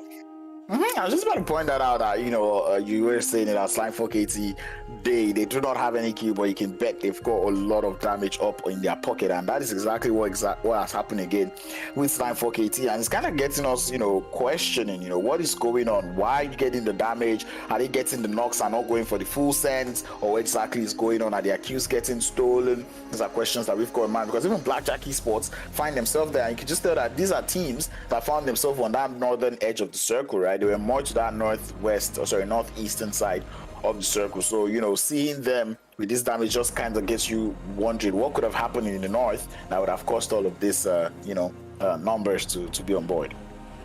Exactly. I think what in my eyes what happens is they get themselves in these good positions, set up mid zone, and they get all this damage done, but they're just not getting or pushing on their knocks.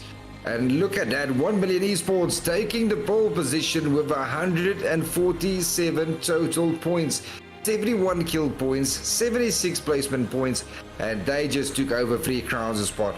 Beautiful seeing Titan Gaming move on up to 5th place, pushing Blackjack just 1 down, breaking that 100-point mark, and Black Cobra as well. This is painful, right? This is painful to see that, 2 teams have actually beaten Blackjack Esports to get into that 100-point mark, right? Going into this game, Blackjack Esports were on 94 points, They just needed 6 points to get into that 100-point mark. And right now, they're still there in 6th place with 98 points on board. It's kind of sad to see they've got 2 winner chicken dinners. And, even just as many chicken dinners as almost any other team that is above them. So, Blackjack Esports, if you want to put that number on the board, because like I said, to be in contention, 1 million now currently in 1st place. And we know 1 Million Esports, right? They're not a team that would see 1st place and just decide to give it away. They're probably going to be on this 1st place train for a while, as we can see them with 147 points, almost 10 points behind the side of 3 Crown Esports, and Slime 4KT also still have to catch up to them. Yeah, I think we're definitely going to see a different 3 crowns here in this 3rd game, especially with Sanhok coming up. Sanhok, the place of snakes, with the bootcamp at Paradise hard drops. I think we're going to have a little bit of a game changer here from these teams that we didn't see in game 1 or 2. Yeah, and I really hope 3 Crown Esports would actually get better, because we've seen this kind of trend come through from 3 Crown Esports, especially in the qualifiers, right? We'd see 3 Crown Esports be on that qualifying edge, and then on the final day or the last 2 games, we see 3 Crown Esports just kind of fall off and lose the points, right? And that's exactly what has happened. They've been in lead on the leaderboard since the first day, right? Matter of fact, they got 3 out of 5 chicken dinners at a time. So, seeing them starting off on a good foot and now being on this part of the leaderboard, kind of confusing and kind of painful to see that they brought this trend into the finals. 100%. And I think we're going to have a different Blackjack Esports and Soul Esports, as they have been knocked down that leaderboard a little bit, coming from where they were early on. And I mean, 2 games, only getting 4 points in total. Surely there's going to be a little bit of a heart out there in that locker room for Blackjack Esports.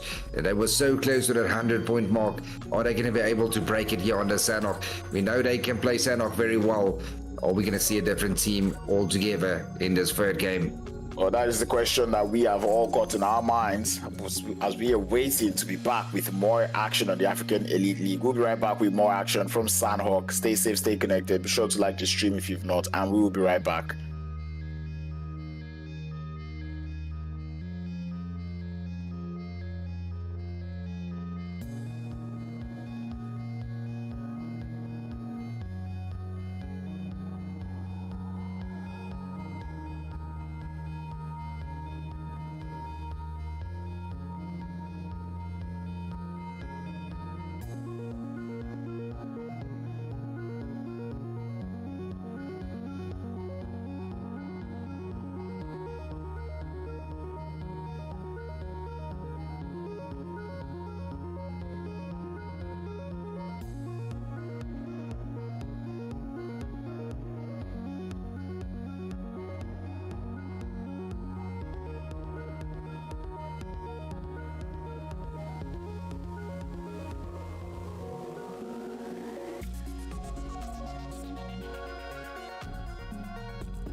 Ladies and gentlemen, welcome back to the African Elite Championship. African Elite League. Brought to you by Crown Esports in partnership with Monster Energy. My name remains Crowns, and I'm still out here with Enigma. We're about to get into Sanhok for more action. Sanhok, I love Sanhok. I love the matches on Sanhok. I love the snakes, the OPness, Bootcamp, and Paradise. My two favorite places on Sanhok. Let's see, are we going to see a few teams dropping or and showing what they are made of right here in this match? Who do you think? Who's your best favorite caster curse for Sanhok, Crowns? 5-4 KT. If I'm going to cast a course any team instead.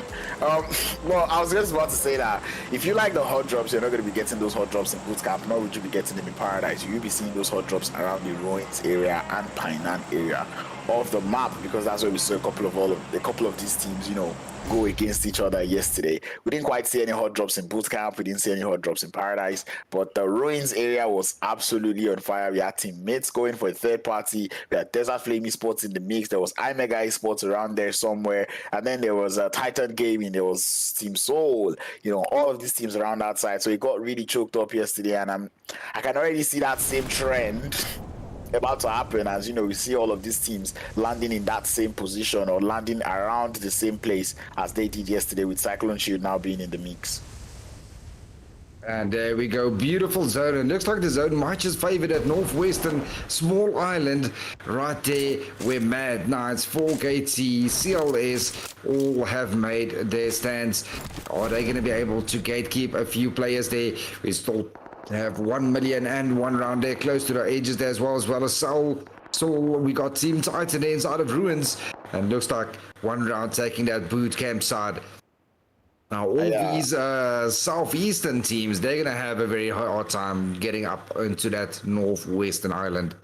Exactly, and this is where we start to challenge those IGLs, right? Because this is a game that looks like a Camp Alpha finish, and man, we know how crazy and how choked up things get up around the Camp Alpha areas. We can already even see early action going on out there on that side of the circle as we see Cyclone Shield gets it started with Mad Knights.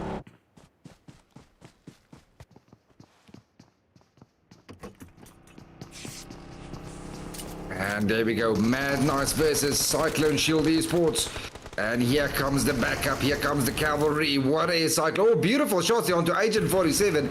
Gets knocked by Roach. Oh, but Roach gets spotted by Tyson. Well, definitely not what Roach wanted, as he does get taken out. Cyclone Shield will lose 2 in that engagement, as Mad Knights will gain 2 more elimination points. Yeah, Cyclone Shields, they did have a 2-2 split there.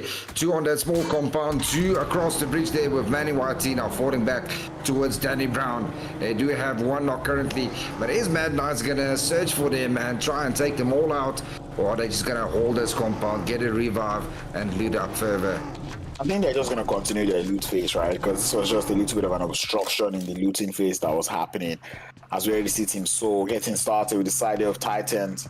Titans did get a knock and a confirm onto one of their players, Hemo, and it does look like Soul Esports might be looking to get a revenge, but they'll be running into teammates. Allah is the first one to walk into it, and he does get taken out, as angry Soul Esports are out here just scavenging and taking off any key points that they can find. Soul losing 2 players, but again 2 kill points. This is not the best start that you would want for a Sanhok match. You want a full team in that final zone. But still, that is 2 points on the board. And here comes the shots here from Team F here from behind. Are they going to continue their slaughter? Are they going to continue to try and get more kills? How are they going to play this one? I mean, they have no choice but to just get out of there, right? They're not too heavy on that med factor. All of the buildings around them have been looted. They need more loot, so which means they have to drive around. But man, if I'm any of these teams and I watched what happened yesterday, I would know that this entire southwestern part of the circle, even the south, is absolutely unplayable, right? I don't think there's a spot you'd go to that will most likely have not been looted. Yeah, definitely. There's no compound left standing for them. Here comes Soul twice now. And looks like they're just going to loot up here. Or is Team F going to start pushing on in? Looks like they're pulling up right onto Team F, though, as they're getting closer and closer. Man, it depends on how close they're willing to get. Teammates looks like they're not so happy about what happened looking to look for everybody, or probably they are also going to Sami in search for meds, because we know that is what Sami is known for. As now we're forcefully having 3 teams out there in Sami. Yeah, and Sanhok, we might just see a few teams focusing on getting a lot of meds and seeing some heal-offs here coming down to the final zone, as we do normally see Cyclone Shield Esports. They lost 2 players. Are they going to go for that strat? They got a good spot here on that southwestern side, close to the bridge. They can get a couple of kills there, trying to hold on to that compound, or they're going to go for a heal strat. We'll have to see how they're going to play this one. 3 crowns here on the southeastern side, pulling it closer and closer towards Afro, with only one of their players currently on Team Afro, with the other 2 all the way on top, closer towards the 21st century. The trouble does break out there in Sami, as Mates would be the one finding the introductory 2 knocks onto the side there of Soul Esports, and they're looking to be a little bit toxic with the bad manners. Panning that player back into the lobby is going to be Twix at Soul Esports. Still find himself with just one more player out there in Sami. Definitely Myth now taking that top side, and now it's all down to Weiss. Weiss in trouble here. Can Farok get down Weiss, or can Weiss get down Farok? It's going to be a 1v1 here, but Farok does have backup there. He's got an Overwatch on top of the hill, so it doesn't matter where Weiss goes. Oh no, looks like he's going to form up onto Farok. Is Broly going to go in for the kill, or is he going to take his teammate out towards zone? Like, the question is, boils down to if they know who is here or not, right? And then we've got Blackjack in the mix. There's always trouble on the south. Broly's going to be the first one to spot them out. Takes a couple of shots, picks a little bit too much. Oh, MG. Blackjack Esports, who take it down, but Farok is there to return the favor. Blackjack Esports now find themselves in trouble in the search for meds. Now it's down to Weiss. Can I get it revived quick enough? Oh, Blackjack, here comes Eloach now with his teammate. Are going to pull up right onto Blackjack Esports. They're going to take both teams out right here as they cut Myth on one player left standing, Farok and Saul as well. Is Farok going to go for that? Oh, down goes one team already. Cyclone Shield Esports gets spotted and completely eliminated. First team out into this lobby. And now it is Farok versus Weiss versus the entire Blackjack Esports team. As you can see, Corona there with twice of Wicks already pulling up closer and closer towards them. Large right there with the DBS. Oh, almost getting him down. Beautifully played by Weiss. Can Weiss clutch it though? How good do you think is Weiss? He's got a UMP in hand. I think it's a question of, can both teams actually team up to take out the force there of Blackjack Esports, but apparently no. As teammates, the final player, Farok, has gotten away from that fight. He jumped his way out of that fight. The instant that engagement started, he decided to run. Able to escape with 13 first aid kits, and that is more than enough. Well, that is kind of enough, almost enough, to pull off, a huge strat to a point. Yes, definitely. 21st century, still way off here, inside deep blue on the southeastern side. They got a long way to go with a lot of teams waiting for them. Very, very long way to run. 21st century out there on that southern edge, having to rotate through the quarry, finding a way up to that north. Remember, all of these teams are trying to make it all the way to Camp Alpha. And that's where it becomes a little bit of trouble. Slime Pocket already on the top of Camp Alpha here, as they're looking so comfortable out there. The zone, quite a lot of water in play though. And 3 crowns getting a couple of kills in there as well, as you can see them on their kill feed. And here comes, they already got 3 defeated from Afro Gaming, all left to Punk. Are they going to be able to search out Punk completely? Beautifully done by Fantasy, just holding angles here, giving the team info on where Team Afro is, being a solo player on this side, and waiting for his teammates to push on in and do a lot of the damage there. At Fantasy, they know there's one player left standing. How long can Punk survive? Punk's got 7 first aids though. He can survive. It's still early game, so he can survive quite a long time with 7 first aids. But there we go. We got an entire 3 crowns team now pushing on in, checking all the angles, all the spots, all the corners, and Punk, he's just healing away. It's a little bit too early to apply that first aid kit, but it's still a question of how long are 3 Crown Esports willing to wait as they continue to push up onto Punk. He hears those footsteps coming through. He's got the AKM in hand, does a couple of shots, gets one player down, looking for the thirst. He will get it. Mission complete, as he eventually gets eliminated by the side of 3 Crown Esports. And I mean, that was beautifully done. You know you're screwed. You know you got a full team pushing on you. There's nothing you can do. Rather take that 1 point. It's equal to getting 10th place on placement as well. So rather take that kill point and try again next game. And now you got Desert Flames Esports. They lost Beard, lost 6 score. Down goes Flacco. All down to Klasa. Klasa, the last remaining player left. Focusing on Team Titan. You got Puncher there in front of him. They got the revive in there. Can 6 and Exeter they get the last remaining player from Desert Flames out as well. That's the question that we've got in mind. But Klasa has to hold his own in a 1v3 up against Titan. Cannot do it, as it will eventually get taken out by Titan Gaming. Out in 13th position. They pick up 4 kill points, but they did lose Teak. Not bad start for Titan Gaming here at all. Not a bad start at all, given that they were prepared for a hot drop, you know. That explains why they're so proactive against the side there from Desert Flame, who tried to come in for, push into their area. But anyway, Titan Gaming maneuvering that one, ending out on top. Interesting to see, and something that they really need to pump themselves on the top of the leaderboard. But Desert Flame, on the other hand, they do not need this type of games. No, they definitely do not at all. Let's see, where is our next zone shift gonna be? And it's definitely going up to that northwestern side of the small island, with that bridge now becoming a hot spot. All the teams are going to bottleneck in there, and you got Titan right there on that southern side of the bridge. You got one round in front of them as well. 21st Century and Team Apex all need to push on in with Team If. Blackjack Esports still remaining inside of the blue zone, not rotating just yet. 3 Crowns taking vehicles. They're going to full send it. They might run into Titan Gaming right on early, right in this next few couple of seconds.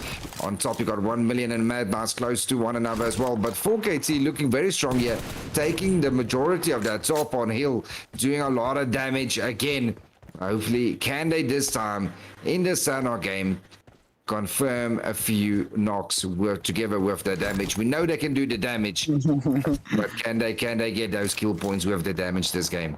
Or maybe they've just come today to just put damage on the board, because that is what it's beginning to look like on the side of Slime for KT. They do get favored by the zone though, out there on Camp Alpha. It's not a question of if they can play it, like you have said. Shots already ringing out towards the guys there from 1 Million Esports as Slime for KT begin to get those knocks and damages in place. So they already got one knock on in there. All they need is that kill points. Confirm Marshall, get that kill point on in.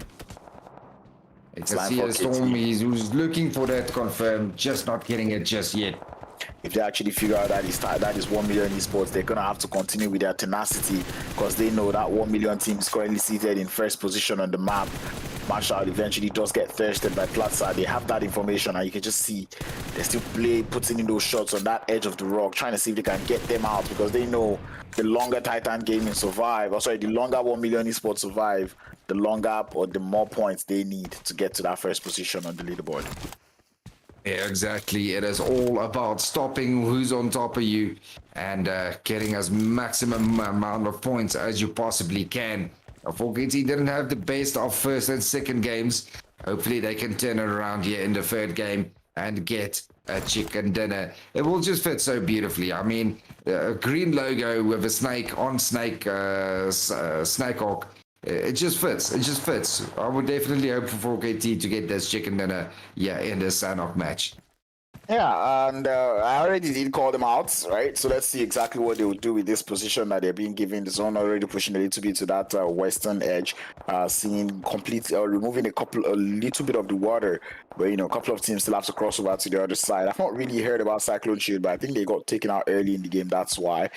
Team Apex trying to find a way into the circle from the trifecta. Same thing can be said about the side of 3 Crown Esports, as we see Titan Gaming relaxing on that western side of the circle.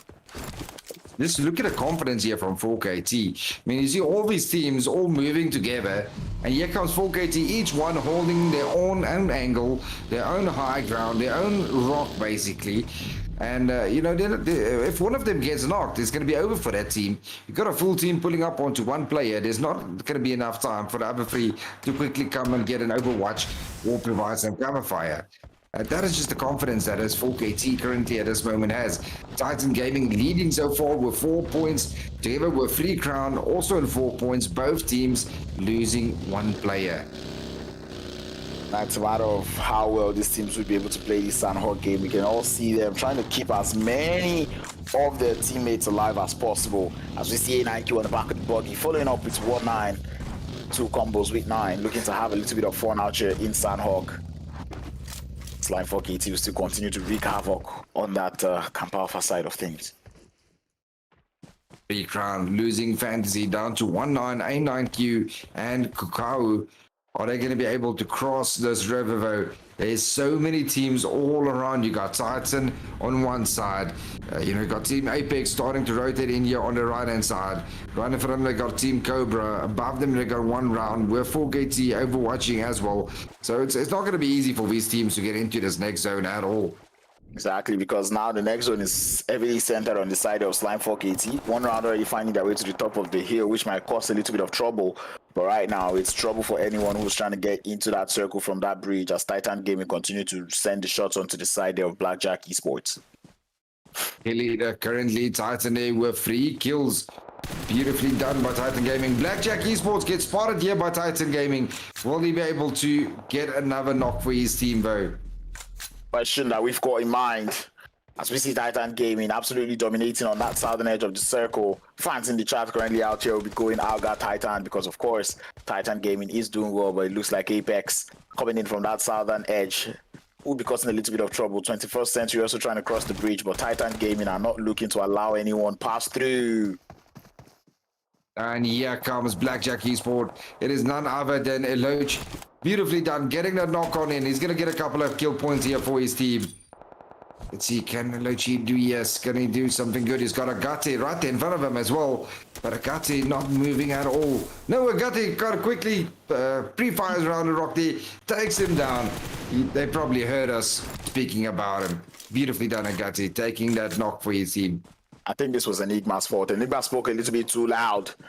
he got really loud, spotted out there by 21st Century. But anyway, it's all problems out here on that southern edge as everyone is trying to get into the circle. Titan Gaming eventually abandoned that bridge as they will be heading straight for more of those placement points. Agathe, the last player left for 24th Century. We would normally see Agathe with more first aid kits, but it does look like that is not the case today, as there's only 2 first aid kits with her.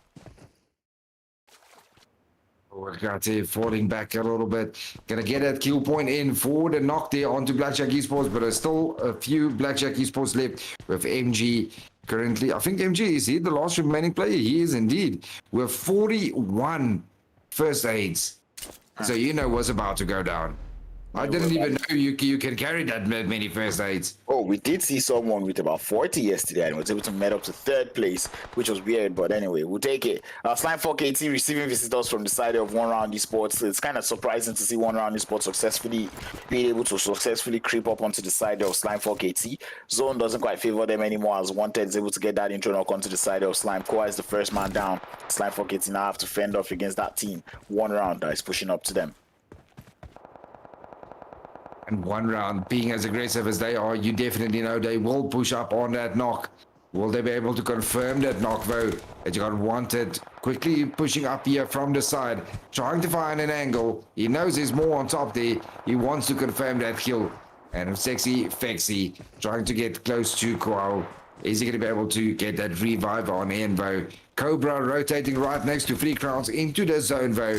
And 1 million starting to get closer to One Round as well. Team Titan starting to push on up.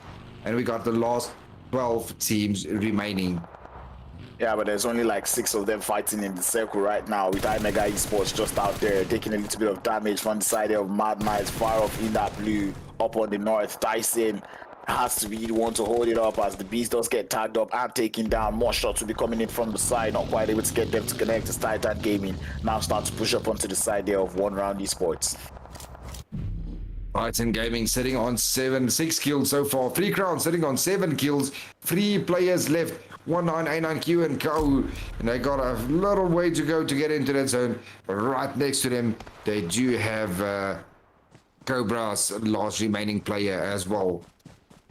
And we did see Wash do a couple of numbers. He was the MVP for the final for the last game. So seeing him alive for the side there of Black Cobra just gives you a little bit of hope that man can do it. But look at how many solos we've got left in the lobby. Slime 4KT still up as a full man squad. 3 Crown and Titan able to still keep 3 up as Wash has started to wreak havoc onto the side of 3 Crown Esports. Is able to find A9Q and send him back to the lobby.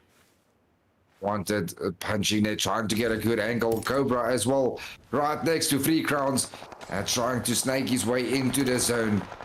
Stole anyone. Oh, but he does get spotted, and Wash is in trouble. He got spotted from on top from Plaza, but Plaza will end it right there for them, and another team gets eliminated. Beautifully played. 3 Crowns get spotted as well as down goes 1-9. Beautiful shots there from 4KT from on top, and now they're just raking in on those kills there. 1-9 gets confirmed, and 5 kills in total for 4KT. That is what we want from them. Get us damage, but also get the kills that goes with the damage.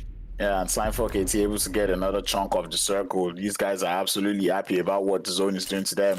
One round not quite able to defend on that position that they had. They're down to their final player. As we do see a lot of stranglers going for the huge strats. Matador running into the circle, and I think the Agents 47 might have just heard him. This is not going to play out well for both players, as they cannot have their guns outside for too long, and I think they may have heard each other heal up as Matador looking to find more first aid kits. Ooh, Agent 47 definitely has the majority of the first aids, so he can survive a little bit longer. It's all going to come down to are they going to go for the kill point, or are they going to go for a heal strat? 4KT have 2 knocked. They got Storm and Koa both currently down, with Titan Gaming pushing in closer and closer, down to Sexy Fexy and Plaza. And it's a question of can they hold it up? Grenades being sent all the way downhill. Will not be finding P6 here. 21st Century runs out of first aid first, and I think iMEGA Esports following suit below as they also bleed out to the zone. Slime 4KT trying to be as quiet and as patient as ever. 1 Million Esports lose their player in the zone is Venom, as we begin to see those going on the huge strats losing their HP one after the other. 4KT definitely need to either push on down, try to get their 2 teammates up, because that is what you want. You want a full team inside this final zone. They need their chicken dinner as much as they do need their kill points. But now Koa will confirm one of their players on Titan. They still have Koa and Storm 4KT left standing. Oh, they got Koa back on up.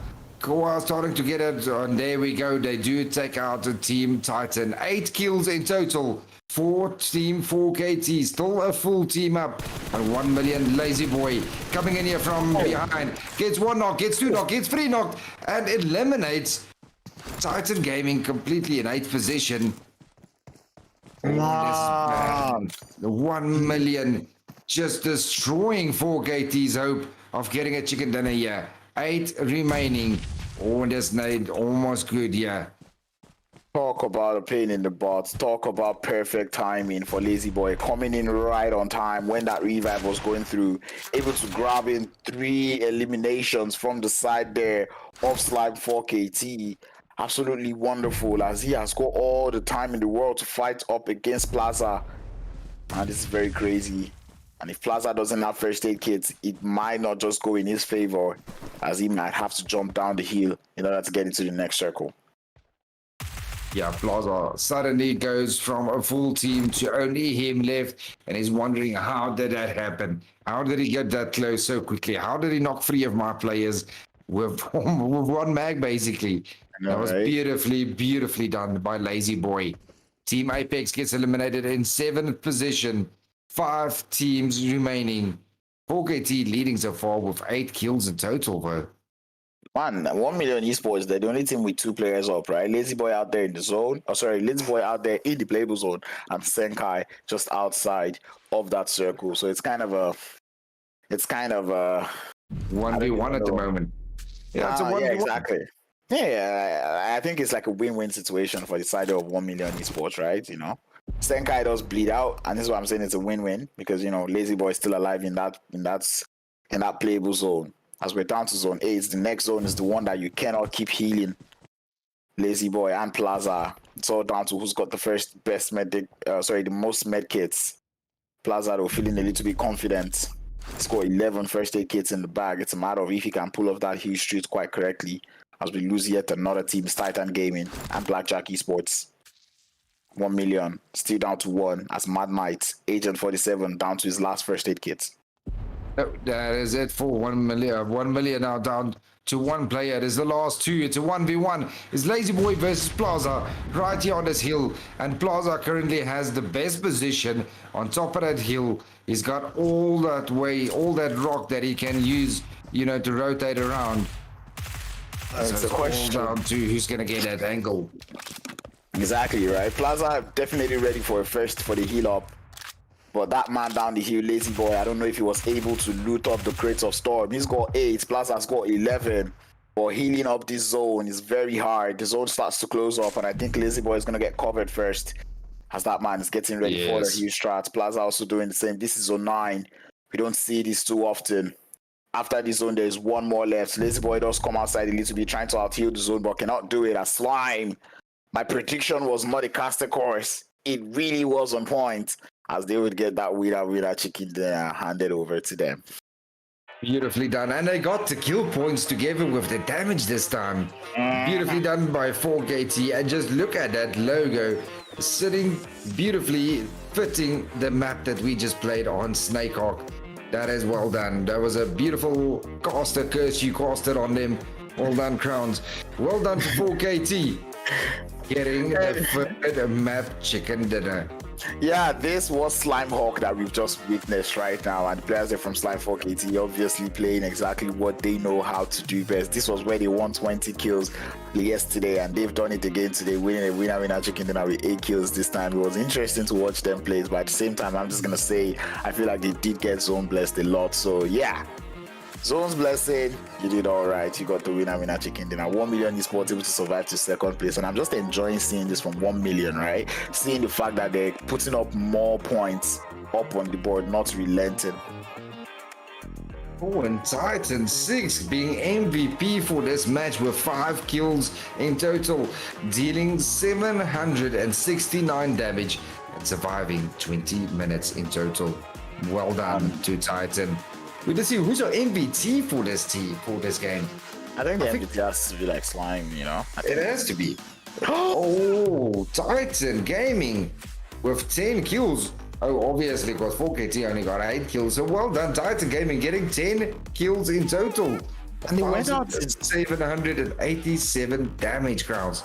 And they went out in 8th place, man. And that just goes to show you just how much work that he had done. 10 elimination points coming in from a whole team in just 20 minutes is absolutely nice to see, And 5 out of those kills coming through from one player, and it's impressive stuff coming through from the side of Titan Gaming, man. Love to see it. Beautifully done, Titan Gaming. That is going to definitely be a confidence booster for them going into the last and final match for day 3, with our next match of Erangel coming up right after this. Man, going for the head-to-head between the teams, I think we're going to be seeing, I don't think it's going to be Titan and anybody. It has to probably be Slime and 1 million or something. Okay, Slime and 3 Crown Esports going to be the ones on the head-to-head. 999 damage coming through from the side there of 3 Crown Esports. As they're still able to put in numbers on the board, this is exactly what 3 Crown Esports needed. We're already talking about how they were slacking when it comes to today's game. And you can just see them doing, better for this Sanhok game. Yeah, definitely. It's only that 4KT. Just look at the amount of damage they continue to do. I am just glad that this time they managed to find the kills together with that damage. And man, look at Titan Gaming. 1,700 getting 10 kills in total. And even 3 Crowns there with only 999 damage, still finding 7 kills. But man, again, got Cyclone Shield Esports doing 572 damage, but only picking up 1 kill. You got Soul Esports doing 702 damage, only getting 2 kills. So a lot of teams doing a lot of damage, just not getting those kills on in. And 1 round far off on that right hand side, you see them with 0 elims but 525 damage, going to show that they did a lot of work trying to get onto the side of Slime, creeping up behind Slime 4KT, holding it up on the top of Camp Alpha's heel, but that only lasted for so long until Titan Gaming came into the mix to kind of start taking their players out one after the other. But nonetheless, it was a good game. We have seen Black Cobra actually play consistent today, and this is not something that I'm surprised to see. I've seen this kind of performance coming through from the side of Black Cobra before, right? So seeing them do this again is absolutely impressive to see. But at the end of the day, it's all a matter of getting higher on that placement, or sorry, on that leaderboards, right? Yeah, it's gonna be. I'm very interested to see what this leaderboard has done now after this game, with 4KT getting the chicken dinner with 8 kills in total. Let's have a look and see.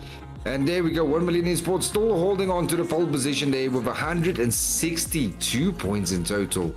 3 Crowns still holding on to second position there with 149, but right there, right behind them, you got now 4KT with 147 points in total. Blackjack Esports finally breaking that 100-point mark, rounds on 109 total points.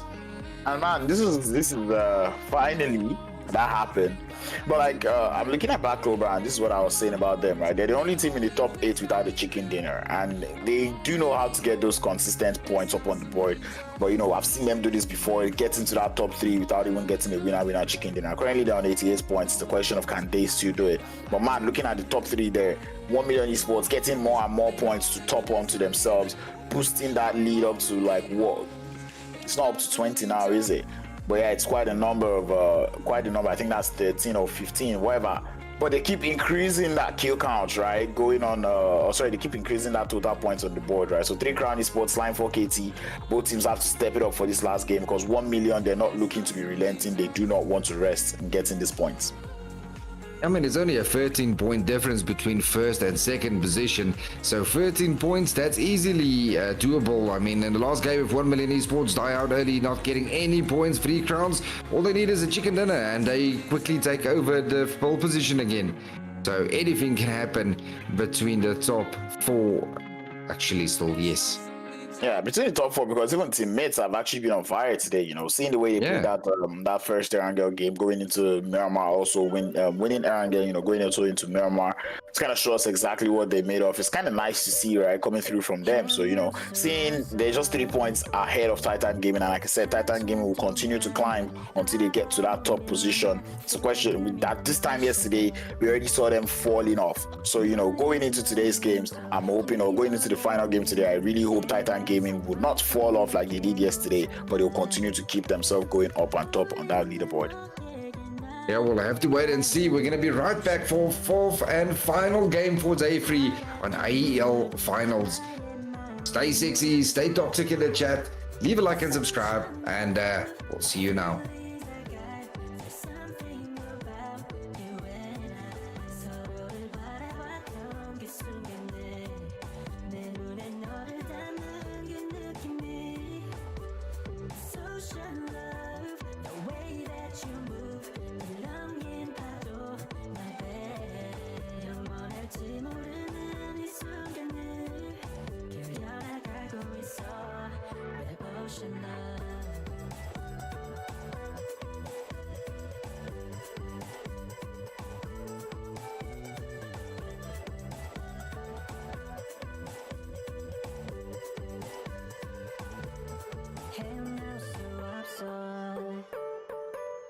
계속해서 널 바라보면 I feel like I'm in an ocean.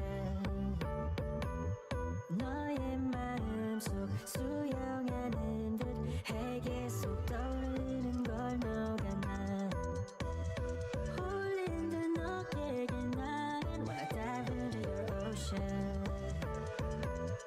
파랗게 물든 나의 마음은 It's ocean love, the feelings I got.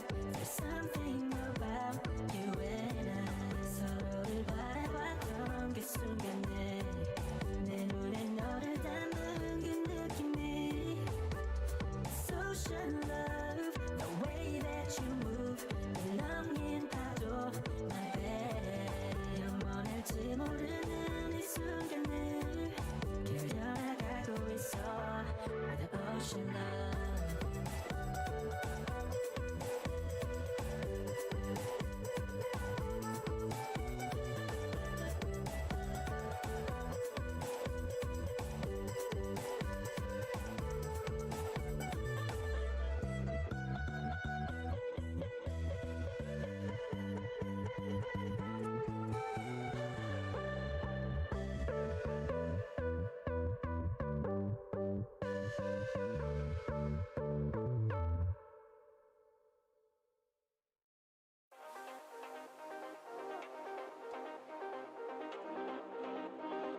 All right, ladies and gentlemen, welcome back to the African Elite League brought to you by Crown Esports in partnership with Monster Energy.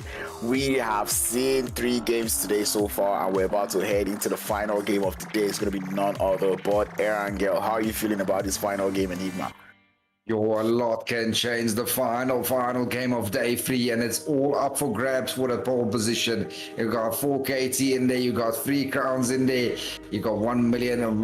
It's anyone's game. It's anyone's game. It's all gonna come down to this last and final round right here. Yeah, exactly. And, many of these teams going to be playing it today to see where they're going to end up, right? So it's a question of who is going to be on the top of the leaderboards before we head into the final day of the African Elite League. If I'm not mistaken, I think tomorrow is the final day, right? It's a 4-day league or 4-day final, Yes. and 3 Crown Esports, Slime 4KT, 1 million. They've still got, that first place, in contention. Exactly. So there we go. It is our final match for today. A beautiful south to northern flight path right next to military base, right over Pachinki, ending it there on the western side, just on the right side of Georgia Pool. Exactly. This is a more favorable playing path. Many of these teams will be able to find their way to their drop location.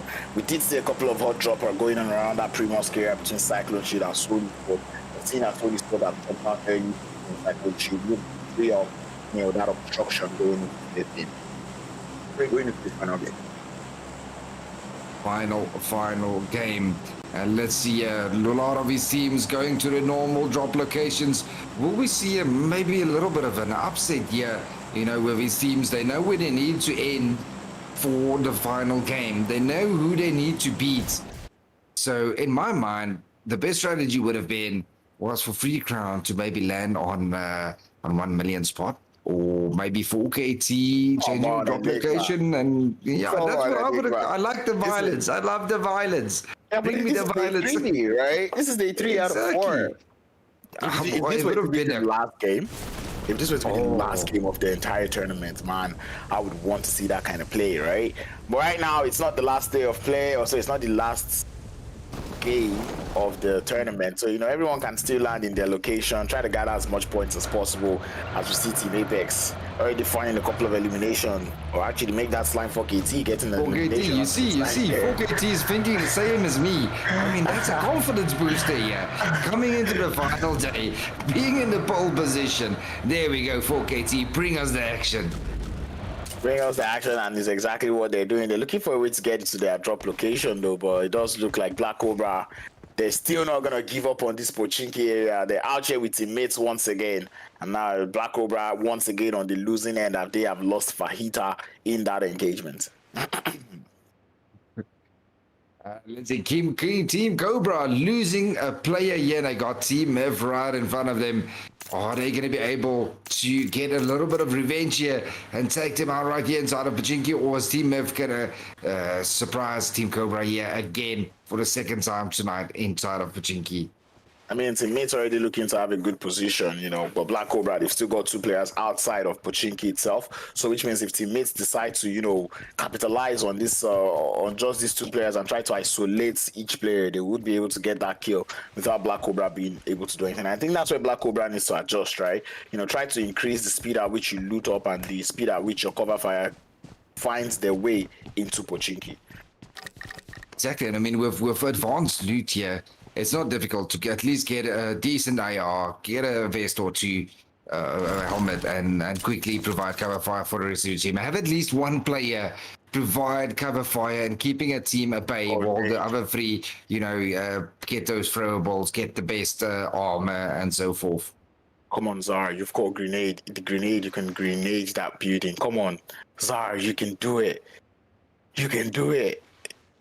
Absolutely needs a grenade, and that's the thing, right? We do know that Zara knows that player is out there, right? So it's a question of when is he going to show. He's even got Muddy to go alongside it, but there's Road Rage and Rampage between Mad Knights and Titan Gaming around that Muta area of the map. Ooh, and Titan, they pick up their first kill right here inside of what is this small piece of farm here? Are they going to be able to push the rest of them as well? Are going to chase them all down? Is Team Titan's going to go absolutely mayhem here in this final game? I mean, they really need to be that player. They really need to be that team in order to find a way into that top 4 right now, because it does look to be a little bit of a struggle for them trying to make it to that top 4. They need to close out these games. They need to win the winner chicken dinners. And that is what we expect to see from the side of Titan Gaming. One round right here. Are they going to be aggressive as they have been through the whole of 3 games? Oh, it looks like they got wanted completely AFK. That is not good for them at all. Not at all. But One Round Esports, they need these games, as you've been saying all day. And it's the question is if they can get these games, as we can already see One Round Esports trying to maneuver and rotate away from, from their landing location. Blackjack Esports, they've been very slow in game 1 or 2. They came back with a bang in game 3 a little bit. Are they going to end it strong here? Blackjack Esports still laying there in the top 5 spots there. They barely breached that 100-point mark, but nothing really to write a book about just yet. Yeah, not really yet, but I'm really looking forward to seeing, Blackjack Esports, stand up to the challenge. But anyway, out here in Pochinki, it's still a war zone out there. As we can see, Black Cobra already bringing in at least 3 players now into the Pochinki area. It's a question of can teammates do this again? That is a beautiful play zone to play in all the way. It's basically all the teams are currently in except for Team Soul, Team Titan, and the Mad Knights. As well as on the top side there, you got One Round and Team Afro just on the outside of the zone there with 1 million taking the majority of the southern side of Georgia Pool. Desert Flames already rotating inside of those Gatka area. Closer, looks like they're making their way closer and closer towards the Pochinki side. Right below them, we got Cyclone Shield Esports as well, making up more north, closer towards Desert Flame side. And 4 Gatesy just going to the Yasnaya spot as usual, holding to the edge of zone. I mean, at this point of the circle out, I've expected to see some rotations coming in through, especially from the side of Afro Esports, and I feel like they might have just delayed it because of that push coming through from One Round Esports. But speaking about pushes, things are getting hotter out here in Pochinki. Black Cobra getting started with teammates, but that player not quite able to hold on in the 2-piece as he does go down. Black Cobra now, they've lost 3 in that fight. Luciano, the last player left for the team, and he does look to be trying to get away from this fight. Teammates will lose just 1. But I guess that is a small price to pay for salvation. Team have definitely showing tonight that they are the Pochinki Kings right here. Maybe tomorrow we'll see Cobra changing a little bit of a drop location there. But Desert Flames Esports now pulling up their close right on top of them on side of the church side. We might just see a third party now coming into play. And with this that has just happened, right, we can tell that if Black Cobra had not been taking fights with in Pochinki, they probably would have been placed higher on that rankings, right? But Erangel makes up the most of the games in the finals, right? If you're doing bad on every single Erangel game, it's not gonna give you so many points to put up on the board. And I think that is exactly what is just happening with the side of Black Cobra. As this last game, going into this game, they were 6th position, looking strong. But going out early in this game now, it's definitely going to push them down again on the leaderboards. Yeah, that's definitely going to push them down quite a lot. I mean, 2 games getting eliminated quite early, and Soul now getting 1 knock there, twice currently knocked. They did get a kill point in there, so not too bad, but they still got a long way to go in this match. Still early game. Bearden does get another knock on Broly. And it's Desert Flames that are going to be actually getting the most of the fight out there in Pochinki, as they do come in for the 3rd party of the century. Perfectly timed, if you ask me too. As you can already see, Class are getting another knock up onto Farok, as the meets now left with 1 player. It's going to be Ramsey. Desert Flames Esports picking up 2 kills early, and right in front of him is Ramsey, and he's got Bearden focusing on him all around. Here comes the cavalry right behind him. Follow-up nade, or quick little shots into the wall, confirming that kill. 3 kills in total. Are they going to make it 4? Will they be able to spot Ramsey and take out Team F completely right here? And that's definitely going to be a confidence booster for going into this final game. I don't know why these teams always wait until the final game to quickly, put their foot to the pedal, and just show everyone this is why we are here in the finals. It's normally in these final games of each day that it is to decide, you know what, let's just go for it, and it normally ends up well for most teams. I feel like many of these teams come into the tournaments or into the day with a specific strategy in mind, right? And then when it now comes to how that strategy works out, they might have to start changing the strategies. And maybe at the final game, they're just like, you know what? Let's just go all out. We'll come back tomorrow with new strategies in mind. And I guess that's probably one of the things that happened with the side of them at Million Esports. What a nade.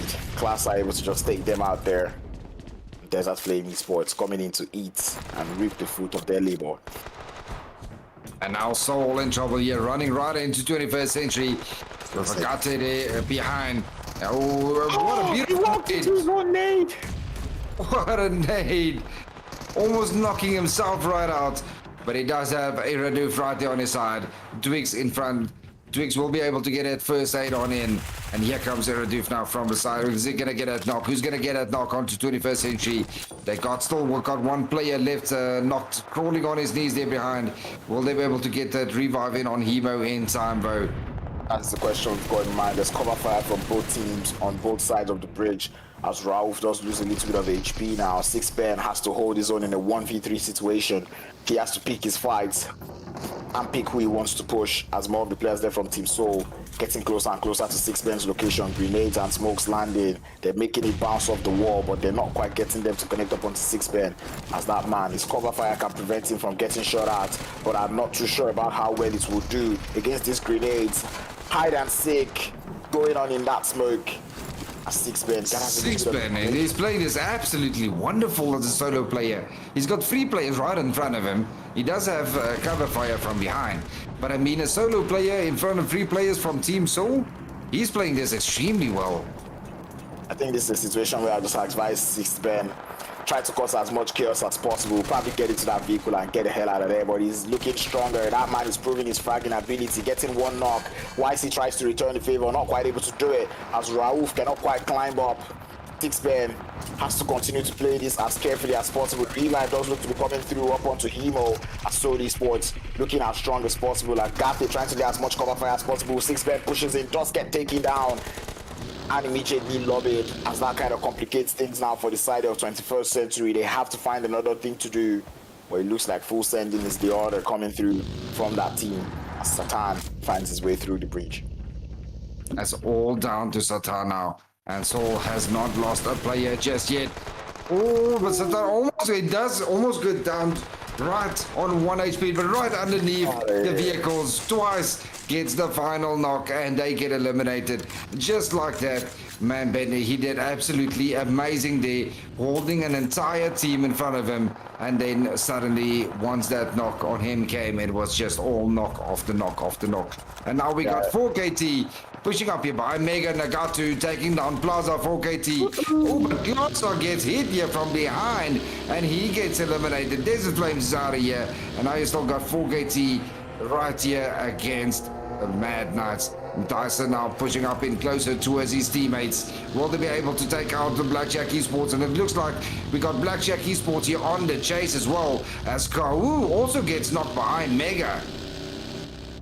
Man, it does look like iMEGA is bringing in the fire in the final game, as they're able to take down one of the players there from Slime 4KT. It's going to be Koa going out of the game. They will continue already up to 2 elimination points. Storm does look to be on the run, but it doesn't seem like iMEGA Esports want that man to go scot-free. They get into the vehicles, the chase is on, and it's not just any chase, it's a chase into the circle as well, as Blackjack Esports join the mix. Mad Knights join the mix, and iMEGA, they're probably looking at all of them like, you know, when birds are running away when it's about to rain. That is exactly what is going on out here on that eastern edge of the circle. It looks like they're making a trade. You got 4KT running away from iMEGA. You got Mad Knights chasing iMEGA, and you got Blackjack Esports chasing Mad Knights. So it looks like a train of enemies chasing each other here inside this last game. Everyone just having fun, being serious, trying to get those kill points and placement points in without losing players. It is just beautiful to watch. Indeed, it is beautiful to watch. Gatska is going to be held by Blackjack Esports as they're holding one player just around the chopsticks of the map. Nagato though looking for a position out here, also heading towards the chopsticks. I keep saying it, if you're not absolutely sure the zone is going to end in the chopsticks, you do not want to be there, because you know the chopsticks are kind of easy to get into, but when it comes to getting out of the chopsticks, that is where problem starts to emerge. Anyway, iMEGA Esports deciding to take my offer, staying outside on the outskirts for the time being. iMEGA currently standing on 2 kills, still a full team strong. Nagatu, Devil, Matro, and Mons. Man, how many times have we seen Matro and Nagatu both be MVPs throughout the qualifiers?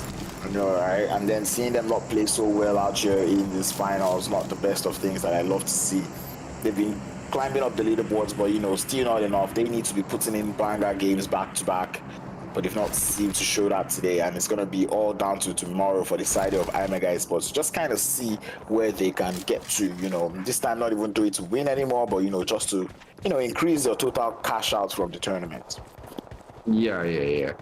Now Blackjack Esports as well, still clinging on to the top 5 positions, but still not having the best of 3 games so far. 3 crowns, 1-9, currently knocked. Still got 3 men left standing. Are gonna get a revive in, but is 4KT gonna push on in? And you got Team Titan pulling up right on top of them as well. Oh, down goes A9Q. Beautiful shots here by Team Titan. They do have 1 knock as Corona from Blackjack Esports come in from a surprise from behind. They do take 1 down, and he does confirm Tiak there from Team Titan. Team Titan are down to 2 players. They did have a knock there onto 4KT, but Blackjack Esports just stopping them there, right there in their tracks, preventing that push from confirming to coming on in. Cyclone Shield Esports lost a player, down to 3 players left, and here comes Team Soul pushing on in, getting closer and closer towards Cyclone Shield Esports. Are going to get a full send in? Will they be able to stop Cyclone Shield Esports right here? And Brown does seem to be the first in line, but iMEGA Esports looking to come in closer to Ralph's position, making things a little bit complicated. It's Ralph just trying to see what he can play, trying to make most of this position right now. No team trying to overstep their boundaries. They've got 6 seconds on the clock. Make that 3 now before that zone starts to close up on them. And you know, it's a matter of the next zone, not exactly what is happening right now. And it's just chaos all over. Looks like these teams want to have an early night. They're not going to wait for the final zone here in this last game. They want to end it right now, right here. 1 Million Esports just laying fire onto iMEGA currently. iMEGA down to 2 players just like that. And 1 Million Esports, are they going to push on in? Are they going to confirm the last 2 remaining players as well? Stop them right there in their tracks. Team Afro getting knocked as well. Hunter goes down. And Punk goes down. Team Afro now in trouble. Absolutely, they're getting dismantled on their entry into the zone from that northwestern edge.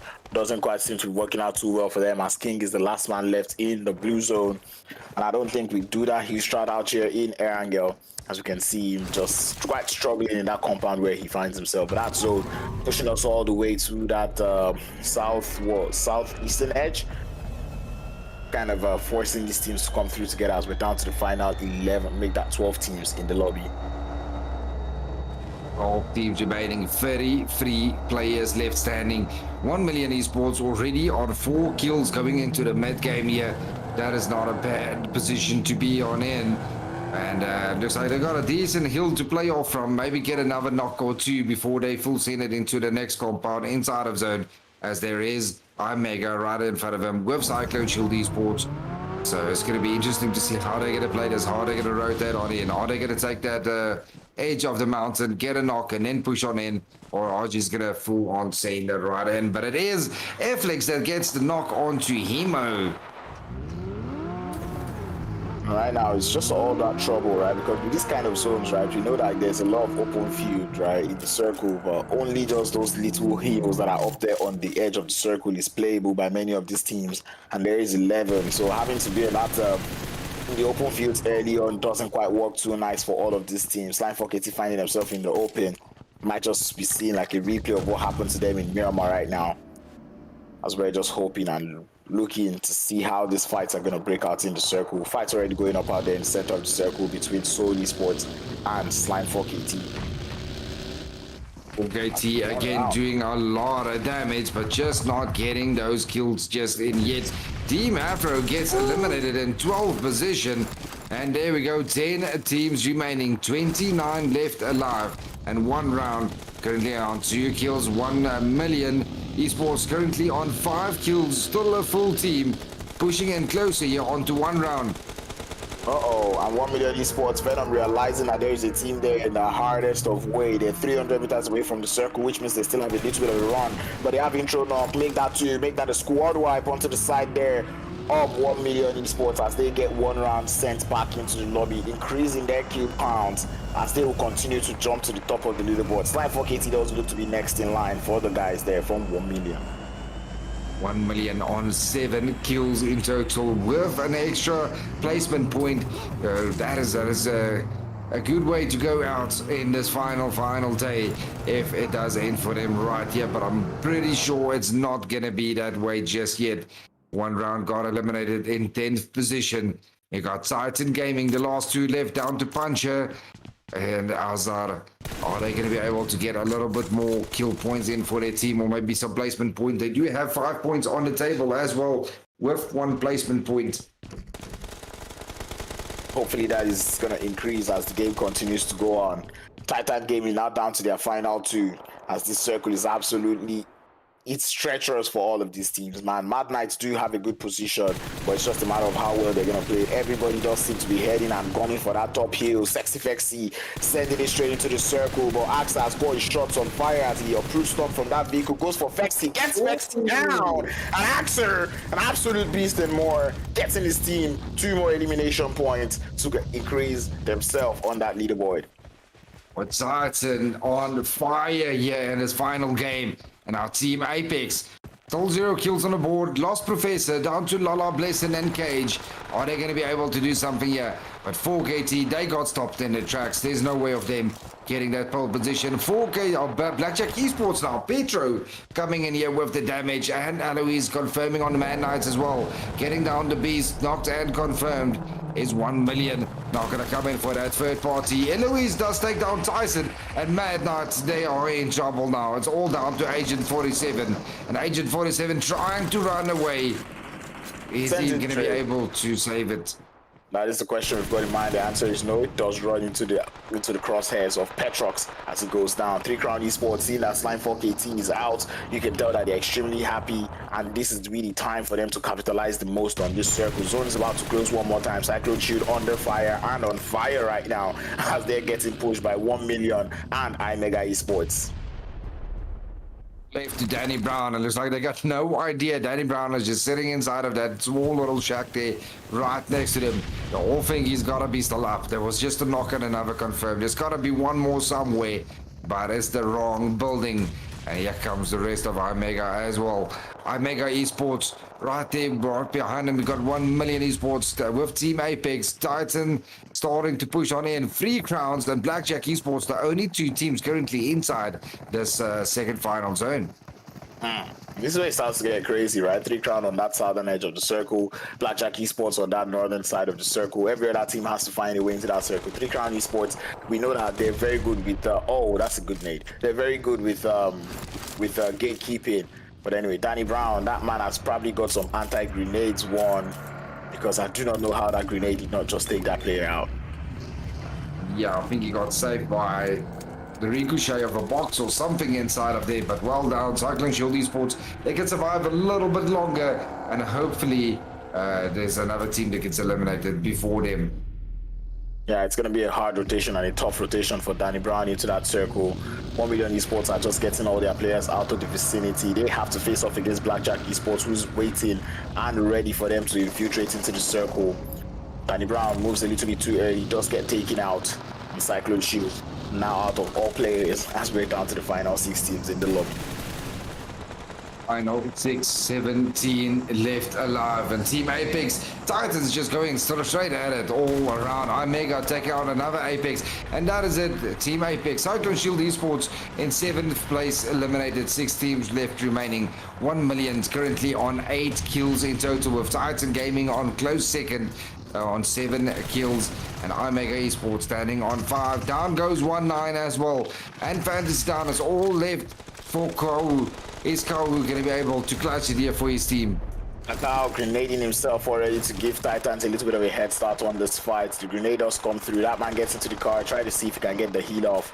And Puncher and Titan Gaming, they have to continue on their tenacity. They're already close to 10 elimination points, and they have to continue to let it count. Kakau's position not known yet. That man just chilling in the car, but I think that man Axer has got the 1000 IQ, able to figure out that player was in the car as he takes him out. We're down to the final for Blackjack Esports, dealing in the damage onto the side of 1 million. The Crown get eliminated in 5th position as well. 4 teams left. Blackjack Esports, Corona doing a lot of damage. So here comes Petrox from on top. Petrox gets another knock. Well played for Blackjack Esports. They got 6 kills in total already. If they can confirm these 2, that'll bring them all the way to up to 8. Are they going to go for a lot of kill points right here? Will this be Blackjack Esports' final chicken dinner and maybe pushing up one more boss spot there on that overall leaderboard? Petrox waiting for that revive to come up just before he tries anything risky, trying not to overextend, going for the vehicle explosion as Team Apex looking to be just right below him. He knows exactly what is going on. If I advise players, I tell them this is the time of the game where you have to start gathering information. How many are we? How many players do we have left? That is the question in the mind right now as Blackjack Esports being a little bit hesitant on this push onto the title of Team Apex. Axa is out here very ready for the third party as he's prepping some grenades in hand. 3 teams remaining, the last 7 players. Oh, that nade! Beautiful nade! Takes out the Titan, Team Apex completely, and now we've got our last 2 teams. It is Team Titans versus Blackjack Esports, 5 alive. It's a 1v4, and we all know what's about to happen. Oh, Oscar, beautiful hits there, and Blackjack Esports, they get the final winner, chicken dinner. I'm out here heaving a sigh of relief because that would have been an entirely different story if Titan Gaming won this match. But anyway, Blackjack Esports telling Titan Gaming that this is a good game that you had, but we've got a better game, which means you're not going to be topping us on the top of that leaderboard. I enjoyed this game coming through from Blackjack Esports. You know, them maneuvering and shifting away from fights they didn't really need, and then, you know, taking the fights that they really needed to at the end of the game was very impressive to see from them. Beautifully played by Blackjack Esports, showing us just why they are top 5 currently on that leaderboard so far. And well, is it going to make a difference on the total? We'll have to wait and see. I think he might just climb up on top of the meat, you know, just a little bit. But MVP of the game, I believe, should be ready now. And I don't know if it is not going to be Axa. I don't know who else is going to be the MVP of this game. Who do you got in mind? It has to be someone from Titan Gaming. It has to be someone from Titan, most definitely. Yeah, it has to be Axa. It has to be. Yeah, it has to be. On the dot, bruv. 1,000 damage on the dot being done by this man. Axer absolutely on fire. We saw him get 2 kills. Like, we saw him get 4 kills actually in very good manners. You know, peeling the players there from Sanhok 18 from that distance from a vehicle was absolutely interesting to watch. And then the 2-piece nade to take Team Apex back into the lobby was also wonderful to see from that man. And no wonder he is out here being the MVP of the day. GG Titans, GG Axa, Alga Titans. And Titan Gaming definitely obviously. MVP. Obviously. 12 kills in total, 2,262 damage, surviving 24 minutes in total. Titans versus 1 Million Esports. That should be a good Yeah, we did see 1 Million Esports getting a lot of trouble, right? We saw them getting into that skirmish with Blackjack Esports earlier on in the game, but Blackjack Esports able to escape. But 1 Million able to do 8 elimination points, able to take out iMEGA, Cyclone Shield out there on that western side of the circle. But ultimately, they got kept by Blackjack Esports, preventing them from getting to the circle. But man, looking at that damage number on Titan Gaming, that is just too much to compare. I mean, there's only four elimination difference between both teams, but that damage is not even looking like a damage for only 4 elimination points. 2,200 damage on the side of Titan Gaming. That is monstrous numbers up on the board.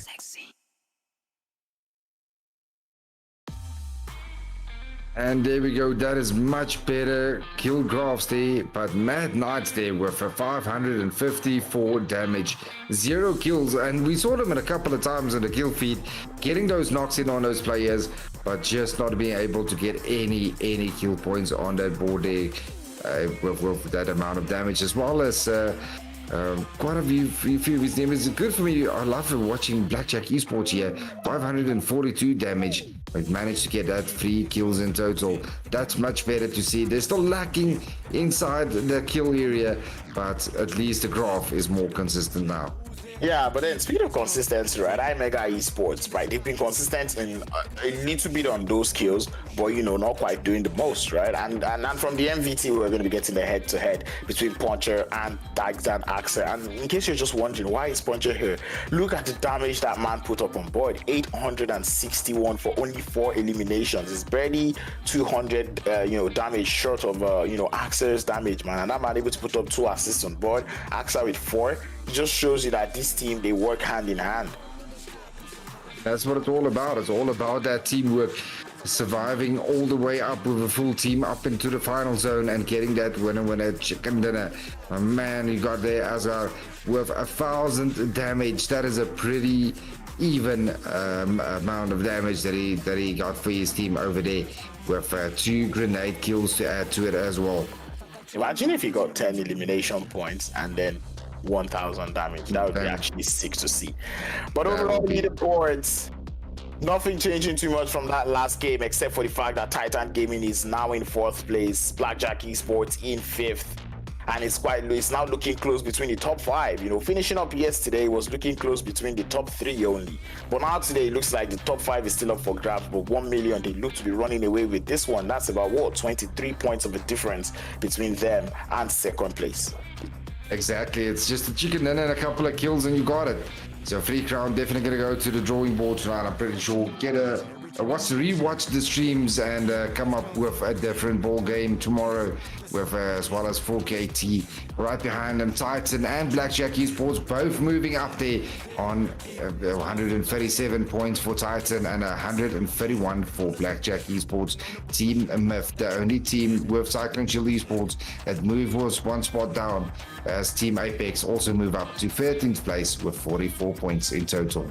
Yeah, iMEGA Esports, starting up today with only 18 points, but now they're able to finish up today with 52 points. Maybe not the best of numbers, but I mean, they were able to average about 10 points per game, which is kind of good numbers when you look at it. But, doing it at this stage of the tournament is where it starts to seem a little too late. But able to jump up 2 places is nice to see. Cyclone Shield has been dropping from the first day, which is kind of weird to see, but I would expect Cyclone Shield to bounce back up and show us exactly what they can do. I'm currently still looking at that top 4, and man, it is a battle. 1 Million Esports followed by 3 Crown Esports. Line for KT just 4 points behind, and Titan Gaming just about 20 points behind, the top 3 position. And like I said, I keep saying it going into every day, Titan Gaming are not going to come in today in 5th place. I'm going to enjoy that they're in 5th place. I know they would want to keep climbing up. 1 Million Esports is a team that I know once they're in 1st position, they never want to give it up. Slime for KT, I know they always love to fight even till the final day. So I believe that tomorrow, which I believe is the final day, is going to be very, very crazy, in terms of the action and what we're going to be seeing from all of these teams.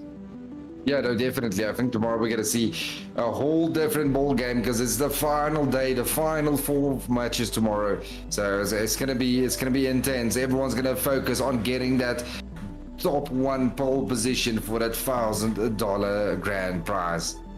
Exactly, we're working for 3,700 in total, but when you emerge as 1st place, you're actually walking home with $1,000 in your pocket. But come with us tomorrow to figure out who gets that prize pool, who gets the money, who walks home with the winner chicken dinner, who walks home with the overall tourney prize pool. Thank you so much for joining me, Enigma. Thank you so much, African Elite League and 3 Crown Esports, as well as Monster Energy for sponsoring. We'll see you guys tomorrow, same place, same time, for more action in the African Elite League.